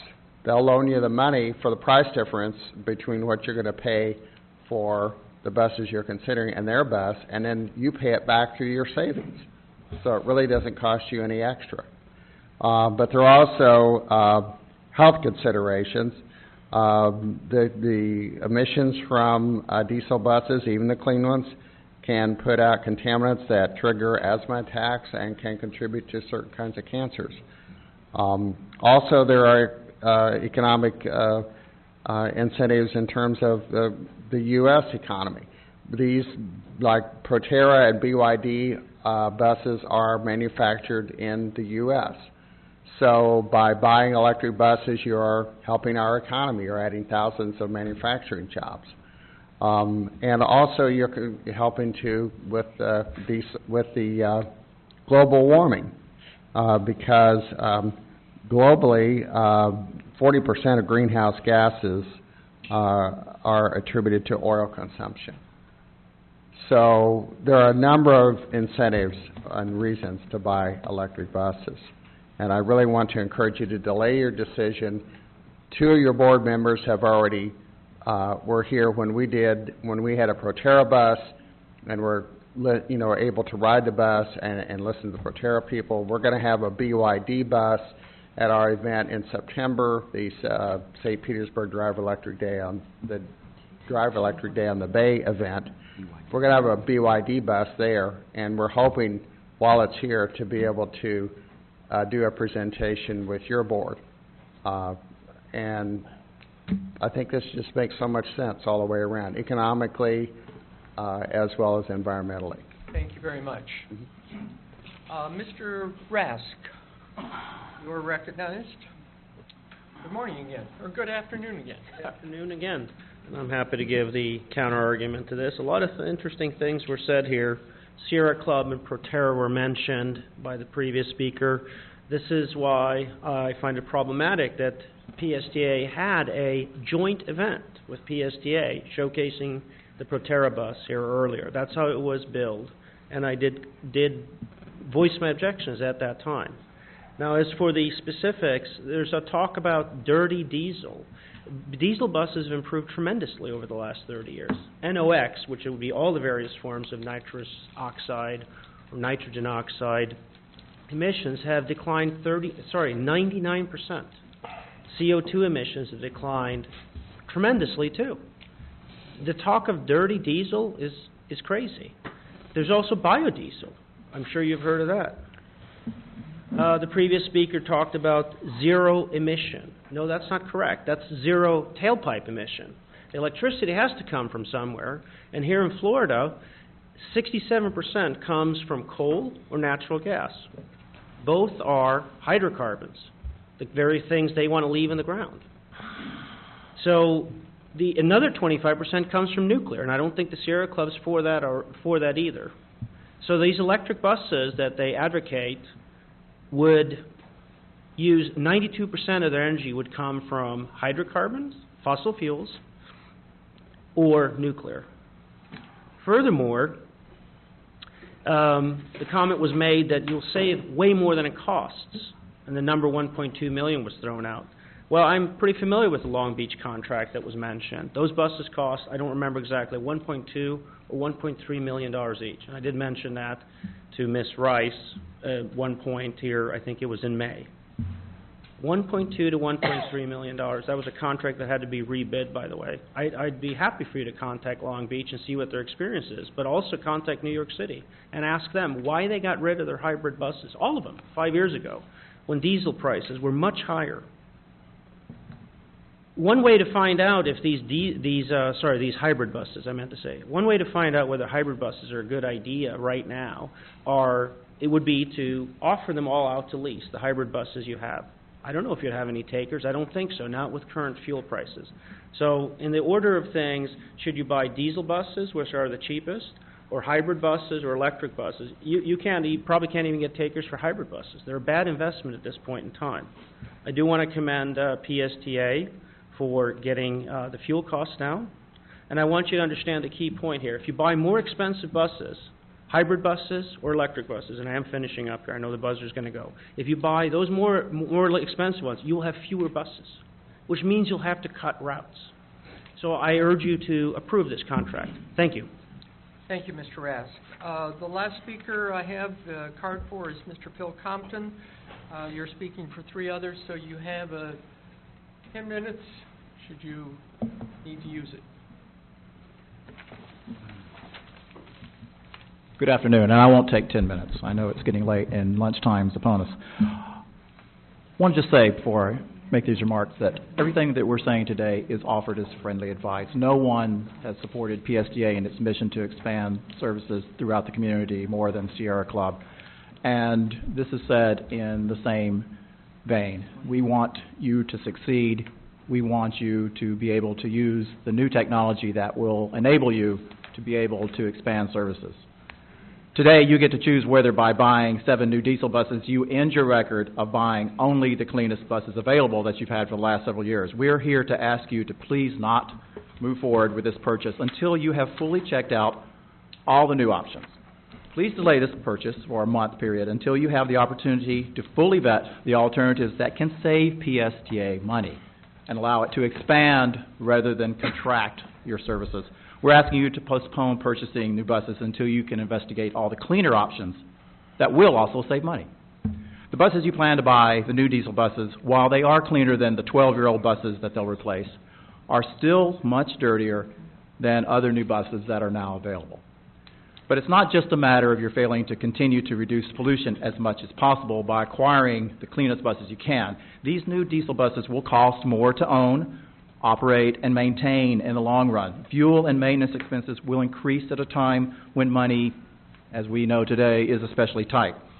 3 months ago, Sierra Club showed PSDA a better way to go with a demonstration of an all-electric bus made by the Proterra company, who estimates that PSDA would realize a lifetime maintenance cost savings of $135,000 on maintenance alone per bus over a diesel bus, thanks to 30% fewer moving parts, a corrosion-resistant body, and longer-lasting brakes. These all-electric Proterra buses achieve much more than 21 miles per gallon equivalent, which absolutely crushes the 3 or 4 miles per gallon that you get with a standard diesel bus.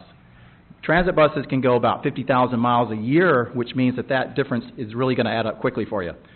Proterra estimates that by 2016, the payback of their electric bus versus a standard diesel could be around 2 years. So please, don't spend $3.5 million of taxpayer funds until you're fully versed on all the new options now available. For instance, as someone mentioned earlier, have you asked the Florida Transit Agency up in Tallahassee, Star Metro, about their experience in operating 5 Proterra buses for the past 3 years? It's been very good. Have you paid a site visit to their office? You might be surprised by what you learn if you do that. Now, only 2 members of your board, Mr. Johnson and Mr. Barkley, were able to attend the May 21st demonstration that Proterra held here. We ask you to please ask Proterra to return to inform the full board how its bus can save you money and how its higher purchasing price can be offset by leveraging operating savings with creative financing options. We ask that you also ask Proterra's competitor, BYD, and New Flyer, to also demonstrate their buses, which might be a better fit for certain routes, while Proterra may serve others best. BYD now has a regional representative covering the Southeast who is based in Orlando, whom we understand is available to demonstrate their bus next month. Their electric bus has significantly different features than the Proterra bus, including a longer range between charges. Is either of these buses a good match for the demands of your routes? I don't know, but neither do you. If either or any of the electric buses that are also now available should prove to be an appropriate fit for your needs, we believe it would really be a shame if you instead made a 12-year commitment to operate instead buses that are dirtier than those buses and that in the long run will cost you more to operate. Haste makes waste. Don't waste this opportunity to clean up the air as much as you possibly can, reduce how much oil our community uses, and provide better service while saving taxpayers money. The oil companies today, you probably have heard, are pushing hard in Congress, with Bill Nelson standing up against them again, to end the Florida Gulf Coast protection against offshore drilling. This is no time to commit our county to using more of the fuel that we no longer need to run our buses. Please fully vet all the new options that don't use oil. They all provide a wonderful, quiet ride and, again, cost less to own and operate than any other new bus out there today. You know, you don't buy the first car that you look at the first dealership you visit when you're shopping for a car, do you? You do your due diligence. That's never been more true than right now, as the new electric transportation technology is developing at a rapid pace worldwide. Performance has increased and the price has fallen to the point that information that you may have from a year ago, like other speakers have mentioned, is now out of date, including the price. That's why we're organizing St. Pete Drive Electric Day on the Bay. It's Saturday, September 12th, downtown St. Pete at Spa Beach Park. The public will be able to check out all the new EVs that are for sale right here in Pinellas County, and you'll also be able to come over and check out a new 30-foot electric BYD bus that we'll have on display. And BYD will have this bus over at Hart the following Monday, September 14th, prior to their next full board meeting. We urge you to find out more about these new options before you commit the agency to operating dirtier, costlier buses for the next decade. I've passed out information on electric buses, and I'd be happy to connect you with the representatives that we are familiar with of these manufacturers who can answer all the questions that we believe you really should ask before you make this purchase. And thanks for your consideration, all you do. Thank you, Mr. Compton. There was reference made to Tallahassee, and could you give us a little bit of background as to, Mr. Miller, as to what options were considered here? Sure, and thank you to the citizens who spoke on this issue. I think, as you know, we were pleased to host that electric bus demonstration that Phil just spoke about, and their comments are well noted. Specifically on the Tallahassee. Tallahassee's transit system does have, I think, 6 electric buses that I believe were in the neighborhood of about $1 million each. they got a specific federal grant for a demonstration of that project, for those buses. The vast majority of electric buses in the United States today, so far, have been bought by a federal program, 100% federal money from a federal grant, a specific federal grant program that we are an applicant for, and we will continue to be an applicant for, and I'm very hopeful that someday we will be successful, thanks to our new, maybe in part, our government affairs team working hard in Washington to help us be competitive for that project. The buses on your agenda today are replacement of our oldest buses. I should note, and it would be certainly the board's decision to delay this action item, but a 1-month delay in making this action item will be more than a month delay in getting the replacement buses, and therefore more than a month delay in getting rid of our oldest, most polluting 7 buses in our fleet. Those are mostly the orange ones that you see every once in a while that look like they are maybe not so great. Because of the order sequence with the manufacturer, I've been told that a delay will just mean a longer delay in getting the new buses in. I would be glad again to delay it and provide the board with information on emissions comparisons or any other kind of informational presentation. I don't believe that I will be able to come back to you in a month's time with a recommendation on buying electric buses. There's no way to do a procurement for that, let alone reorient our capital plan to buy electric buses. Again, we are an applicant. We are very hopeful. We have our own sustainability policy that the board approved, and we would love to get the funding to buy some electric buses that we could use on a short route like the Looper in downtown St. Petersburg or maybe on Clearwater Beach. These 7 buses are the ones that we talked about that are replacing the buses that are running on Route 18 on Seminole Boulevard that are packed. We would never be able to run an electric bus from Clearwater to St. Pete in that way. So it's really your choice. We'd be glad to come out with information. I don't think we're going to be able to come back very quickly with a recommendation to buy electric buses. To Mr. Rice. Thank you, Chairman. And I'd like to also thank all the speakers who came out today and earlier today to speak on this topic. I'm certainly not the only board member who's certainly in support of sustainable policies for PSTA and who tend to be very sympathetic and supportive of purchasing of fuel-efficient buses, whether it's hybrid electric or being open to the possibility of purchasing electric buses. So we are looking at the federal grant that would help pay for an electric bus, just like many other cities, just like Tallahassee, just like Chicago use federal grants. I did note, it's a little hard to compare ourselves to the city in California that bought 25 electric buses. I do believe the BYD manufacturing plant is located there in California. You know, if we could get to the point where we could attract bus manufacturers here to Pinellas County and work out a deal, that would be a win-win-win. But I do want to note, just to kind of level set the conversation a little bit, it's ironic that we do have on our parking lot today lined up, we have 15 hybrid buses lined up ready to go to be put into the fleet by the end of this month. And that certainly contributes to making some gains on fuel efficiency, lowering our operation cost. We certainly care about fuel-efficient buses being more an economic decision, a public health decision, and an environmental decision.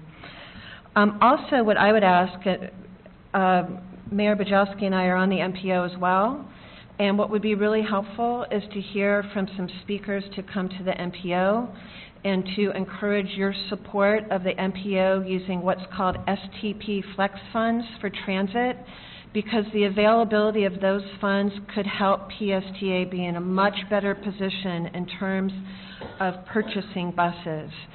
So we hear you loud and clear what you're specifically asking for today, but we could use some help. Eventually, when you come before MPO in a constructive way, PSTA could really use some of those STP funds, which we've talked about here before, but we'd be happy to meet with you and sit with you one-on-one and really explain what that means if it's not clear. And I think Brad kind of covered some other points I had in mind in terms of how we are replacing some of the dirtiest, oldest diesel buses on the fleet. And by no means is the decision that we may or may not make today, by no means is it a permanent decision to not look at hybrids or electric buses in the future. Commissioner Long? Yes, and I'm certainly not going to repeat everything that Commissioner Rice has said, but I do want to ask the staff and Brad to be ever mindful that I think all of us want PSTA to be on the cutting edge of the newest and greatest technologies that come out with regard to public transportation and the options that are available to us. Because as several of the speakers spoke, we know that it's not going to be very long before there'll be brand new innovative opportunities with new buses that we don't even yet know. So while I'm going to support the issue today because I recognize how dire the buses are that we need to replace, I certainly want us to be mindful of better solutions going forward. Thank you. Commissioner Long, was that a motion for approval? It could be, yes. Okay. Unless there's somebody else that wants to speak. Well, there are other people that want to speak, but let's continue on recognizing Commissioner Barclay. Thank you, Mr. Chair. On Wednesday, the 19th, the PSTA Finance Committee met. One decision was to purchase 7 new Gillig diesel buses for approximately $3.5 million, or about $500,000 per bus. I was the lone dissenting vote.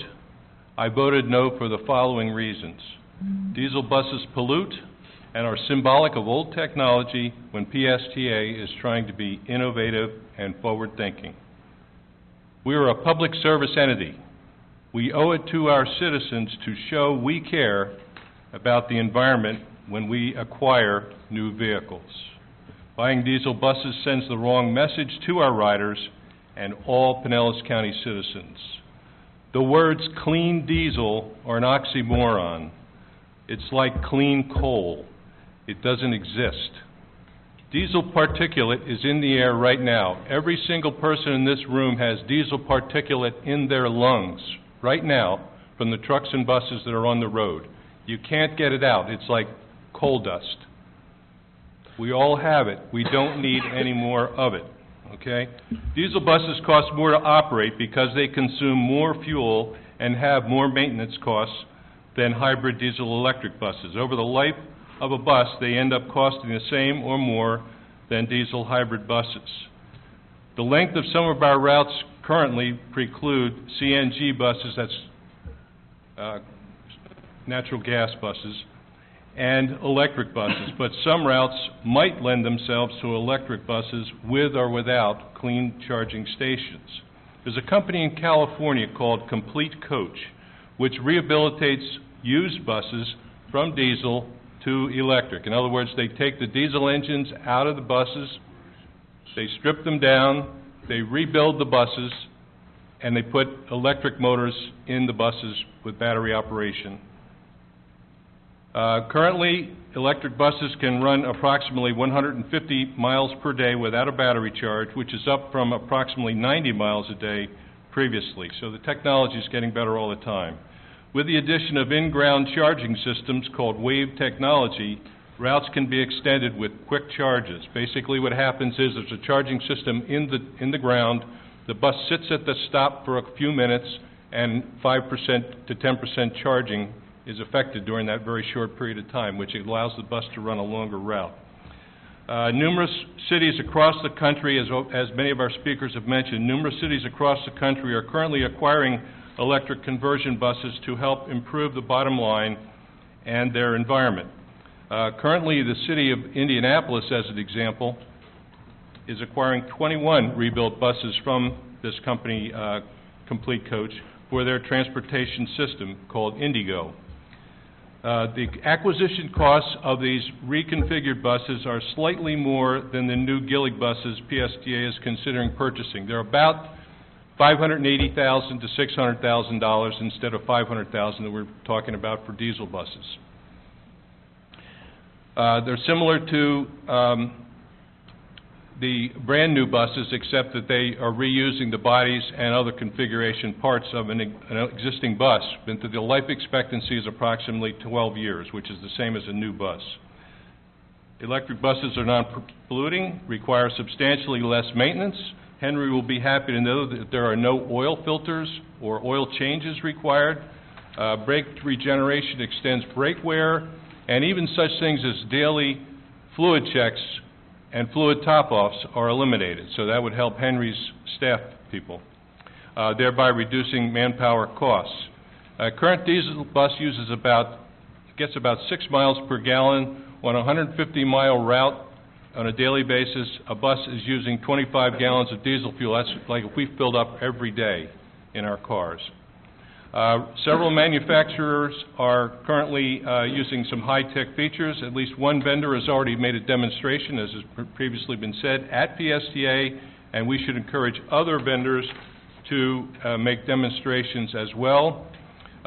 This company, Complete Coach, is currently at a transportation expo in Baltimore and could be at our office next week to show off one of their reconfigured buses.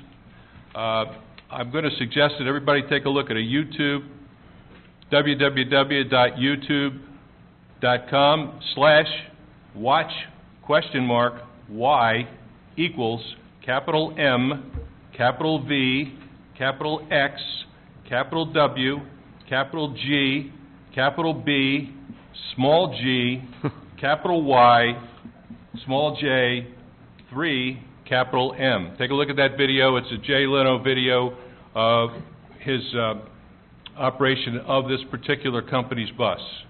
It's an older model. There are newer models now, but that model will at least give you an idea of what's going on.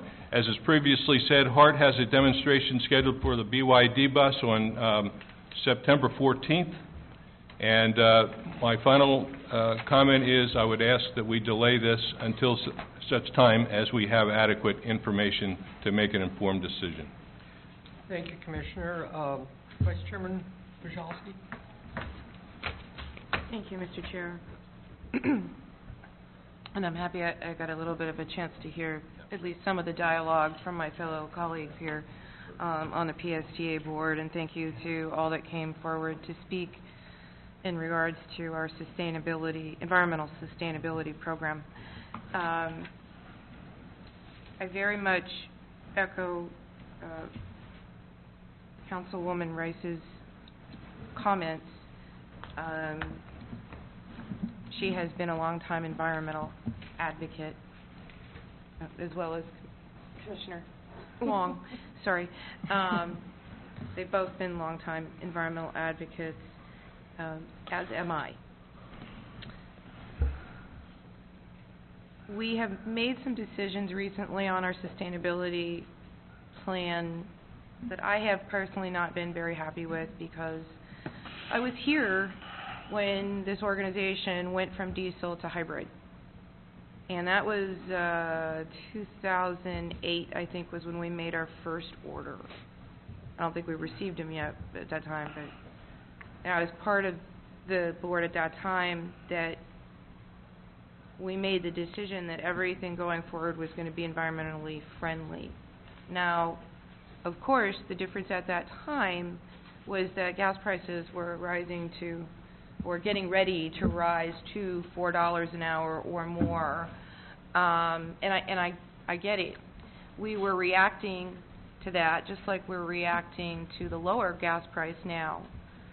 And so we bought more expensive buses when the gas was higher, and we're buying less expensive buses when the gas prices are lower.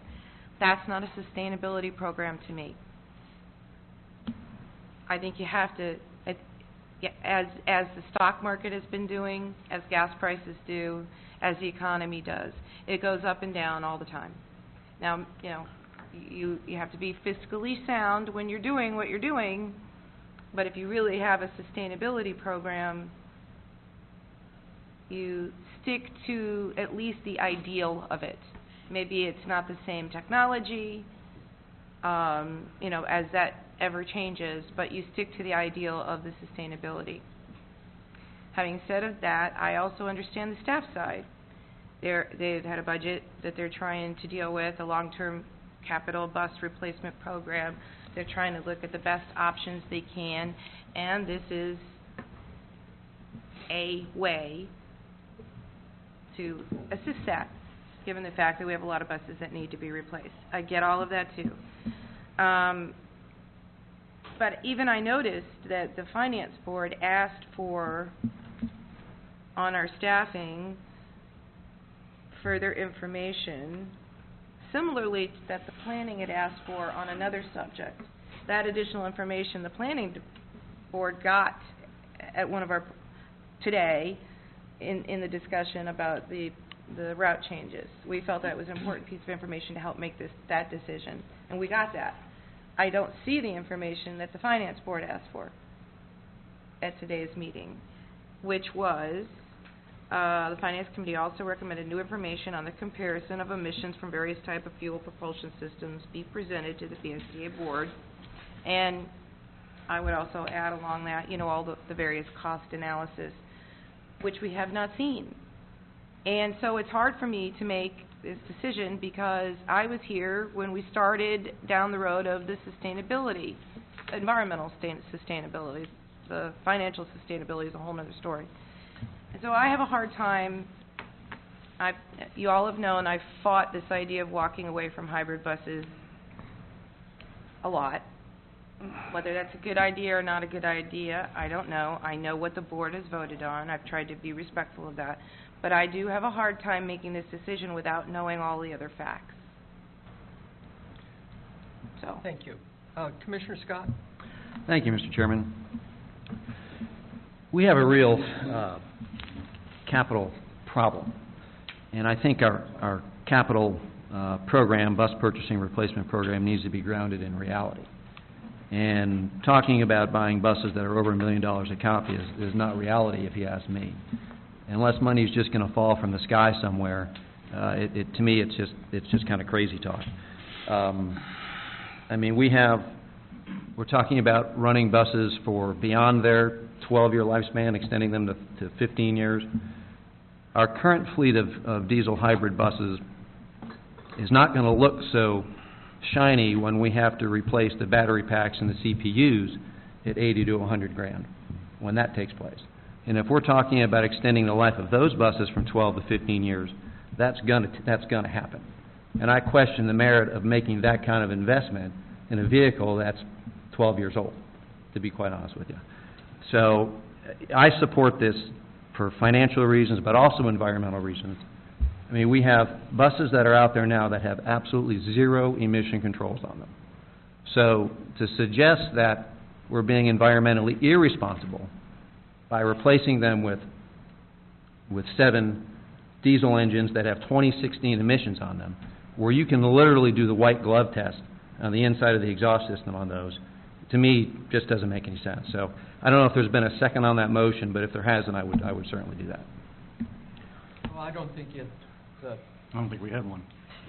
We did have one. She did make the motion. Okay. Point of order, not But we did not have a second. At the time. So we now have a second. Okay. I do have Commissioner Newton and then Commissioner Welch. Okay, thank you. I just trying to get some understanding. Brad, you said we don't allow in our procurement process to purchase electric bus. What do you mean by that? Is that something that the board can do, or is that written in stone somewhere? You made that statement that right, you said it's not allowed in our procurement process to purchase. There's no way, I think was your exact statement, to purchase electric buses in our procurement code. What do you mean by that? Commissioner Newton, what I meant was that in order for PSTA to purchase replace this purchase of buses with 7 electric buses, we would have to do a new procurement that would take longer than a month delay. that if we tabled this item today, and with the option that has been suggested of looking at electric buses, that is probably an order of 6 to 8 months delay. Well, I know delay means longer, but I'm trying to understand that in our procurement code, does it allow for the purchase of electric buses? Yeah, sure. Because we have other technologies, like you just heard about, re-engineering buses too, coming down the pipe. I just wanted to make sure and be clear that it was not a procedure in place that prohibit us from doing that. So the problem is, if we delay, it'll take longer. That's right. And that's why they call it a delay. That's right. All right. Commissioner Welch? Thank you, Mr. Chairman. If you can believe it, I can agree with every statement that's been made up. And I guess, It's a hard one. today is about, and I'm almost out of battery too. I know, I just went and asked for a cord. The whole day has been about fiscal realities, where we are as an organization, and we knew this was coming. I'm also concerned about the commitment we made to environmental responsibility. And, while a capital budget is a challenge, so is the fact that we're a peninsula within a peninsula, and we're going to be hit by climate change like no other county in the state of Florida in our lifetimes. So, there are no easy answers on this. The questions I have, number one, how old are the current 7 buses that we plan to replace? They're about 13 years old. Okay. They're 2001 models, so they're going on about 14 years old. And when is the next round of bus acquisitions? Would it be next year, or when do we plan the next round? Typically, it's every year, depending on how much our federal funding. I can't. You got to put your mic down, 'cause I can't hear nothing. Oh, I'm sorry. Talk louder or something. Typically, it's every year. And how many would we plan to replace next year? We've been averaging about anywhere between 7 to 8, but again, that's based on how much of our federal apportionment that we're given at this time. Okay. Brad mentioned that we couldn't use these on Route 18. That's because of the range. They just don't have long enough range. Correct. For the route. And do we have, as one of my colleagues mentioned, I think it was Vice Chair, a full cost analysis of electric versus hybrid versus diesel costs, operating costs, maintenance, emissions? Do we have that analysis done? That's something that we're currently working on, compiling. Obviously, with our current fleet of hybrid electric buses, we're getting a lot of good data, relevant data on the routes that they're working, and we can compare it to some of our diesel So you're models. working on that now? We're working on it. With electric buses, we don't actually operate full electric buses yet, so a lot of that data we do pull from other sources across the country, some of the locations that were mentioned here today. Okay, and just ballpark, we say electric is $1 million, diesel is 500,000. What is a hybrid? Roughly just shy of 700,000. I'm sorry, you're going to have to... I'm sorry. I'm having trouble here. Okay, so electric about $1 million, diesel about 500,000, and hybrid electric about 700,000. And the electric that Commissioner Barkley mentioned, around 580,000, can you describe that a little bit? Are you familiar with that? Right, I'm familiar with the YouTube video and also the company that performs that. I also watched the video as well. What they're doing is they're taking older buses, they're taking out the diesel engine, and they're putting in electric components. So that's where the cost is coming from. It's an interesting idea, and it's a way to kind of refresh a bus, get some new life into it with a different type of energy system in it, propulsion system. Okay, thank you. Question, if I may, would it be reasonable to expect that refresh bus would have 12 years life? That is a very good question. I know that's what they're claiming. That's what they're claiming. I know that it's a relatively new, novel approach. So I've not read a full report in terms of the extra longevity, but it's possible, but I can't answer that right now. Thank you. I think Commissioner Gerard, you wanted to make a comment? I have several, actually. this does feel like a step back to me from a commitment to sustainability, particularly when we're talking about diesel as opposed to the hybrid that costs not quite as much as a full electric, but so I'd be interested in seeing all the information about, and maybe we've gotten it before, but at the point when we're making a decision is when we should have that information in front of us, not 6 months ago or whenever we might have looked at it before. So I'd like to know the capital costs, the operating costs, you know, over the life of the vehicle and that sort of thing. Also, I heard you say we couldn't use an electric bus on Route 18, but couldn't we swap out a bus from a different route that wasn't quite as busy as it? I don't understand why that's such a problem. If you could use an electric bus on a different route, why would you not just change the bus? Okay. I think that's kind of a non-argument there. Also, why is a delay of a couple of months to make this decision so significant? I mean, I hear you say it will take 6 or 8 months to get the buses. It's going to take 6 months to get the buses anyway. I mean, that's how long it takes to get the bus. So we're putting off the purchase a month or two. Why is that significant? And you asked a lot of great questions. They're excellent questions. And I have one more. Okay. But go ahead, you can answer that one if you can. Okay, it takes approximately a year, maybe even longer, from the time the board approves the purchase of a bus, and we do this every August. Right. At least the last several Augusts, until we get the buses. Like the buses that the board approved last August, right. we just arrived, as Commissioner Rice pointed out. There is a window. We buy these buses from a company in California, and we have to put our name in to get our 7 buses on the assembly line and built. And many other transit systems are doing the same thing. So if we do not approve it this month, we will still be able to approve it at a subsequent month, but we might lose the window in order to get our buses in a year's time, and then we might not get on the assembly line until a couple months later. We don't know, but there is that risk. That's all I was saying on that. On the Route 18 issue, PSA has 200 buses in its fleet, and most of those buses have a range of more than 300 miles before they run out of fuel. The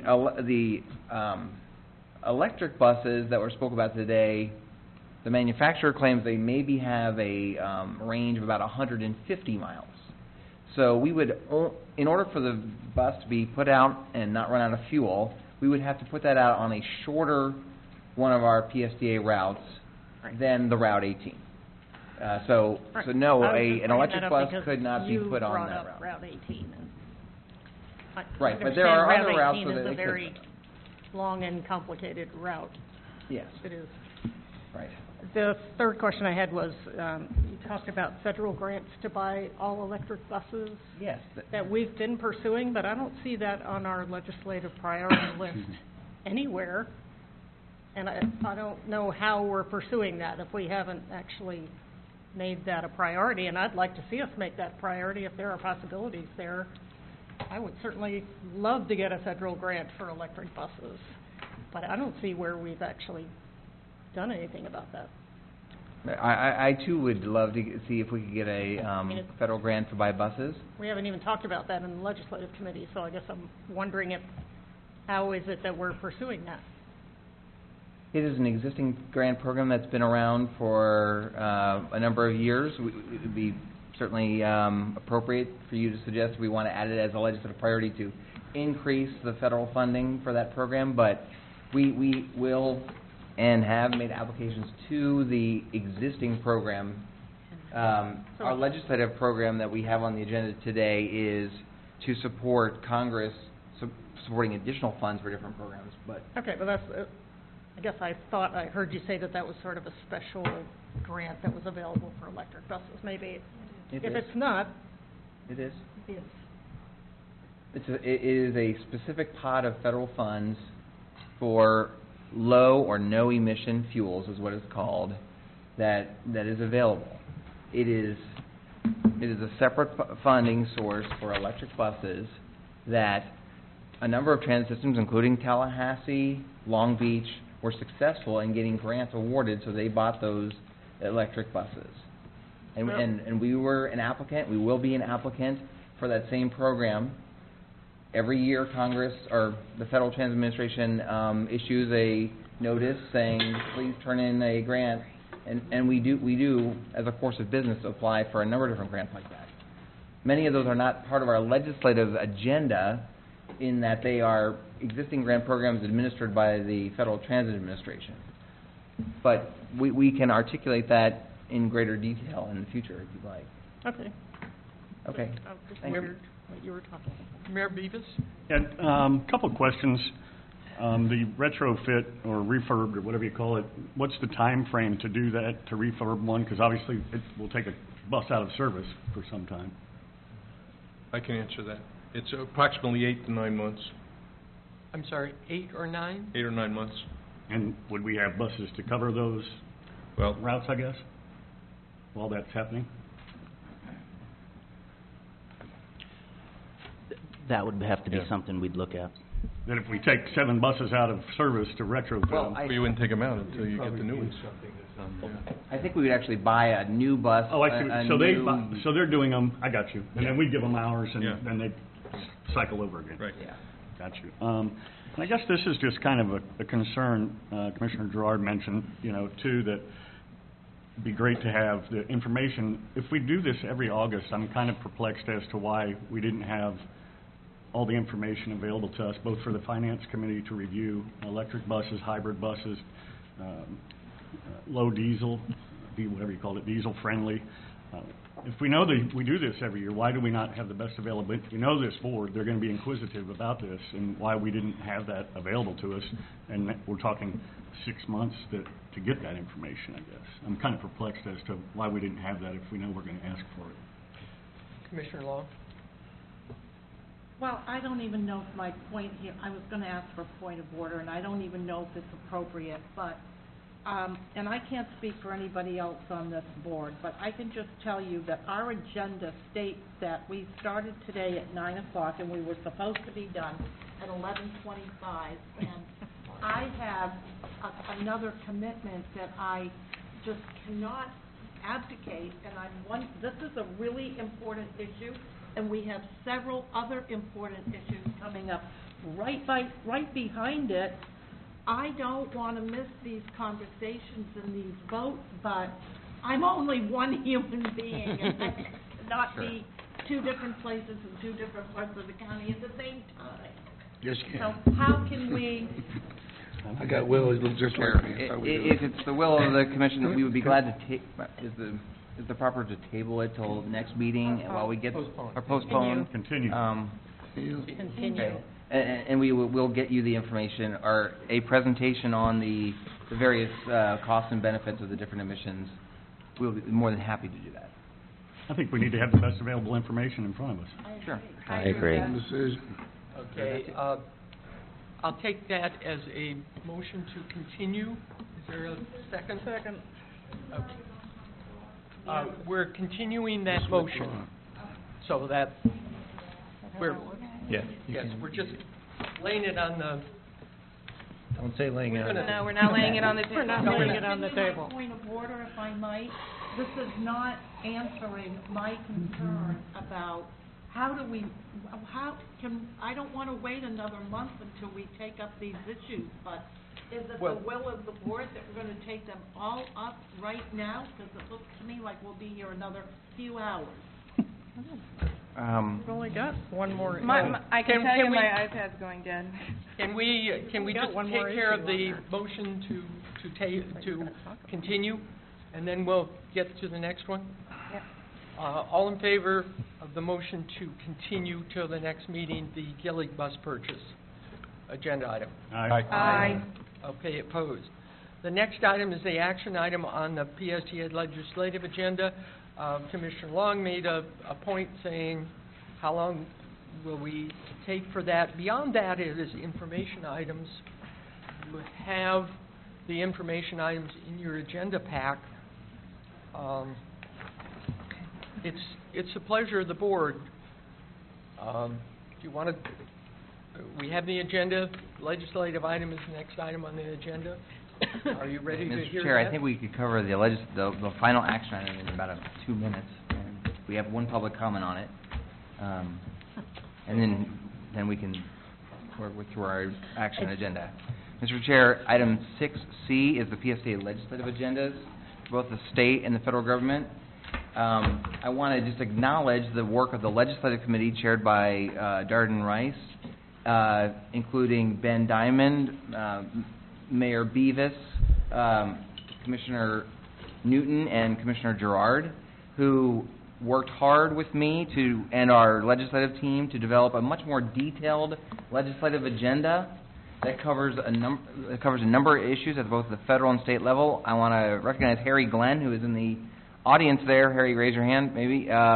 He is with Van Scoyoc Associates, our federal lobbying team, and so thank you very much for being here. The federal agenda, which is in your packet, starting on page 122, has a lot more detail than you've seen in the past. No more just one line. And in addition to that, I'm very proud to present a legislative strategy to follow that will hopefully provide guidance on how we might have success in getting these items approved. Following the federal list is a state agenda, same thing. We have 3 state priorities and then a strategy on how we might achieve those. The legislative committee has been working hard with me to meet with legislators, start the process early. Commissioner Long and Commissioner Rice are hopefully going to go with me to Washington, D.C. to advocate for these. We will certainly look at and talk to folks, if we can, about low-emission vehicles, amongst the other things on our priority list. So I don't know if Commissioner Rice, who's the legislative committee chair, wants to say anything, but that would conclude my report. I think in the interest of time, I think Mr. Miller pretty much captured all of it. And also, if you'll look in your board packet materials, we took the feedback that people wanted more information, so there's several pages where you can find a lot more detail about our federal and our state priorities.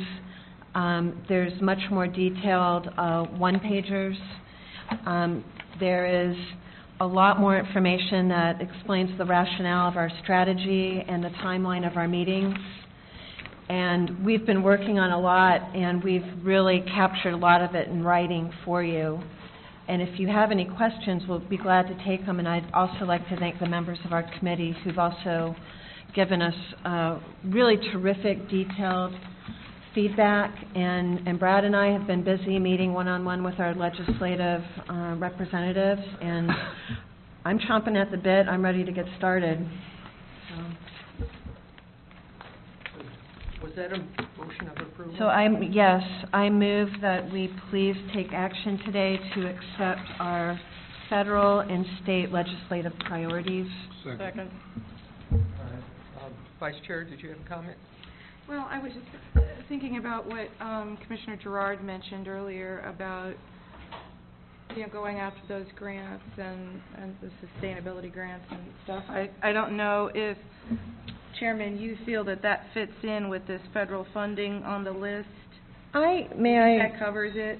I think it does, and I understand the spirit of Commissioner Gerard's question. It's well taken. I happen to think that pursuing some types of federal grants is such a daily, normal course of business that, just because it does happen to be a federal grant, just because we do interact with the feds, it doesn't necessarily fall as a priority on this list. I mean, we can put it there if you wish, or we can put it into some sort of reporting mechanism so that you all know what we're working. And Mr. Glenn is in the audience. I think he's heard loud and clear the board's interest in pursuing that grant. I just think that we have our eyes on the prize for some much more competitive grants where we really have to have those sharp elbows, whereas some of these other grants are more formula funding, and it's filling it out and maybe following up with a phone call, but it's filling out a form. If you would agree with that characterization, Mr. Miller. Okay. Well, and I guess my comment had to do with what was the process, because I hadn't even heard that those grants were available Yeah. before. And I think that Mr. Glenn could be helpful in that process, and I would like to see it on our priority list. Just maybe not number one, but while he's up there talking to people, maybe we could make that a priority too. So I just needed a little education about the process, that's all. Commissioner Johnson? As the chair of Transportation Disadvantaged, I had no idea that Senator Latvala was asking if TD, Transportation Disadvantaged, needed any money. And that we had a person, not Pinellas County, not PSTA, had a person representing the state as a whole for TD, and said, no, we're good. We don't need any money. Okay? That's because, and so I'm taking the hit on this, Janet. I wasn't there. Who was it, do you know? It was the Commission for Transportation Disadvantaged, the state agency. Good grief. Reporting to Senator Latvala's committee, who funds their budget. Right. Patty And is so correct.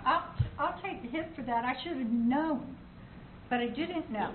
I can promise you that Brad and I already have a date, January and we have a date to go up there too.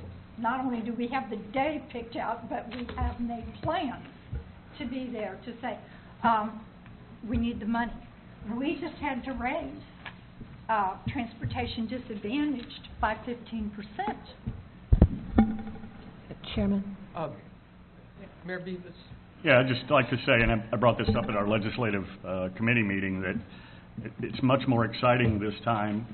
We're much better prepared. I think I used the term that we went to Tallahassee last year with basically one gun and one bullet, and we were just bound and determined to get our item on the budget, and we did, and it got scratched. But I think now we're going with several guns and several bullets. And we're looking for multiple sources of funding, and that's what we learned when we went up there, is that, maybe this isn't the best path for getting your funding. Maybe it's this or that, and so I think it's great, and I think we're much better prepared. I think, as you said, we have sharper elbows now, so it's exciting moving forward. The sharper elbows are going to have to branch out, because that's a whole different conversation than what is going on right now, that we didn't know about, that we do know about. Yes, we did. Okay, we do have a motion for approval here in a second. We have one public comment, Mr. Rask. You have 3 minutes.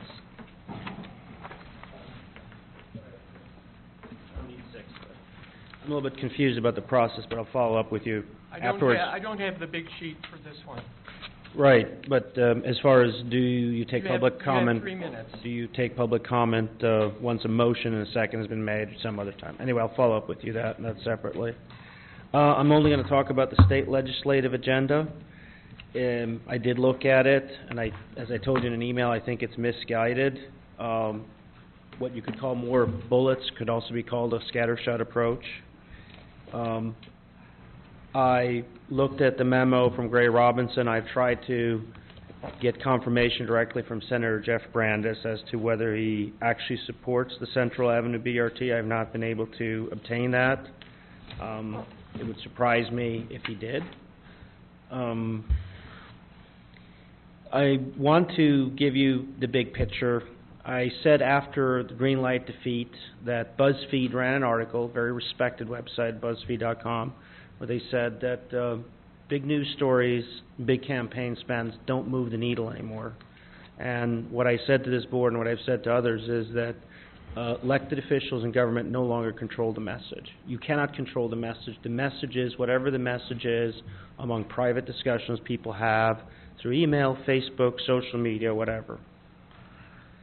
Also, as I said earlier today, we are now in a recession. I'm sure of it.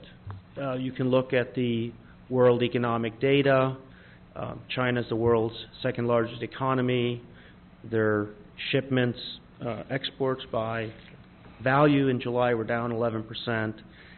You're going down a path that I really think is misguided. I think you should go for things that are doable as opposed to a wish list. There are perhaps some things you can get from the state legislature. I don't think these are the things.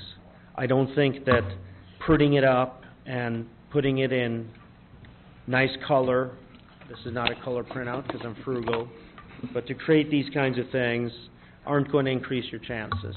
And even if you get it approved, I think you're going to find that the fiscal reality that's going to be facing us here pretty soon won't permit it. So even if you get it, it'll probably be cut. So I thank you for your time. Thank you, Mr. Rask. I don't have any others on my list. Are we ready to vote? Yes. All in favor signify by saying aye. Aye. Opposed? That passes unanimously. We have, the rest of the agenda is information items. I guess if you need to be excused, you can do that. We'll go through the rest of the information items. Mr. Miller? I thought we were going to postpone. Or if you want, In is it the will of the... I would say in the interest of time, you have your information in the packet. The one main informational item is the proposed fare changes. That is going to be at your next meeting, which is September 9th. It's an evening meeting. It's our first budget public hearing. So we are having workshops right now. I am very grateful for your time that you have spent today, as Commissioner Welch said, on these fiscal issues, and this is another one. Knock on wood, so far we've had 3 public hearings. We've advertised this and have not gotten nearly as many comments on the fares as we have on the routes. But you never know. We'll see. So just be aware of that. That's what's coming down the pike. Part of my response plan now is to follow up on action items. I have a list of, I think, 10 that I have to work on, and I will not go through those now. I will send in my Friday email. I'll put those in there so you can see those. But I have documented the many things that you have asked me to present, and we will get those. All right. Local coordinating board, that really ties in with the fare structure recommendations. And there was a recommendation to work on the U-Haul Pass portion of that. That's under review. The reports and correspondence, anything there? Future meeting subjects. We have 2 meetings next week. One is the Personnel Committee at 11 o'clock on Monday, I believe that is. And then we also have the meeting with the HART Executive Board and our Executive Board also on Monday. Is there any other business? Your future meeting subjects are listed here in your packet. Any board member comments? I have one. Just a comment, you want me to do, okay. I just want to remind citizens of St. Petersburg, at the Pinellas Technical College on September the 8th, 2015, there will be, we have a proposed fare increase workshop. It's going to be at the Pinellas Technical College, located at 901 34th Street South. It's going to be 10 a.m. to 12 p.m. If you getting there by bus, I think it's serviced by Route 19. Again, that's a proposed fare increase, so you can't say you didn't know about the proposed increased cost that will be assessed to ride the bus. We also have a public hearing right back here in this chambers on the following day, September 9th at 6 p.m. So you can come also and speak to that. I just got a few things. I want to first congratulate Mr. Ben Diamonds and also my council colleague, Ms. Rice, on another term got approved unanimously to another term on the PSTA board by council. I want to congratulate congratulate my wife and myself. We're celebrating our silver anniversary, 25 years of marriage. Actually, it was on yesterday.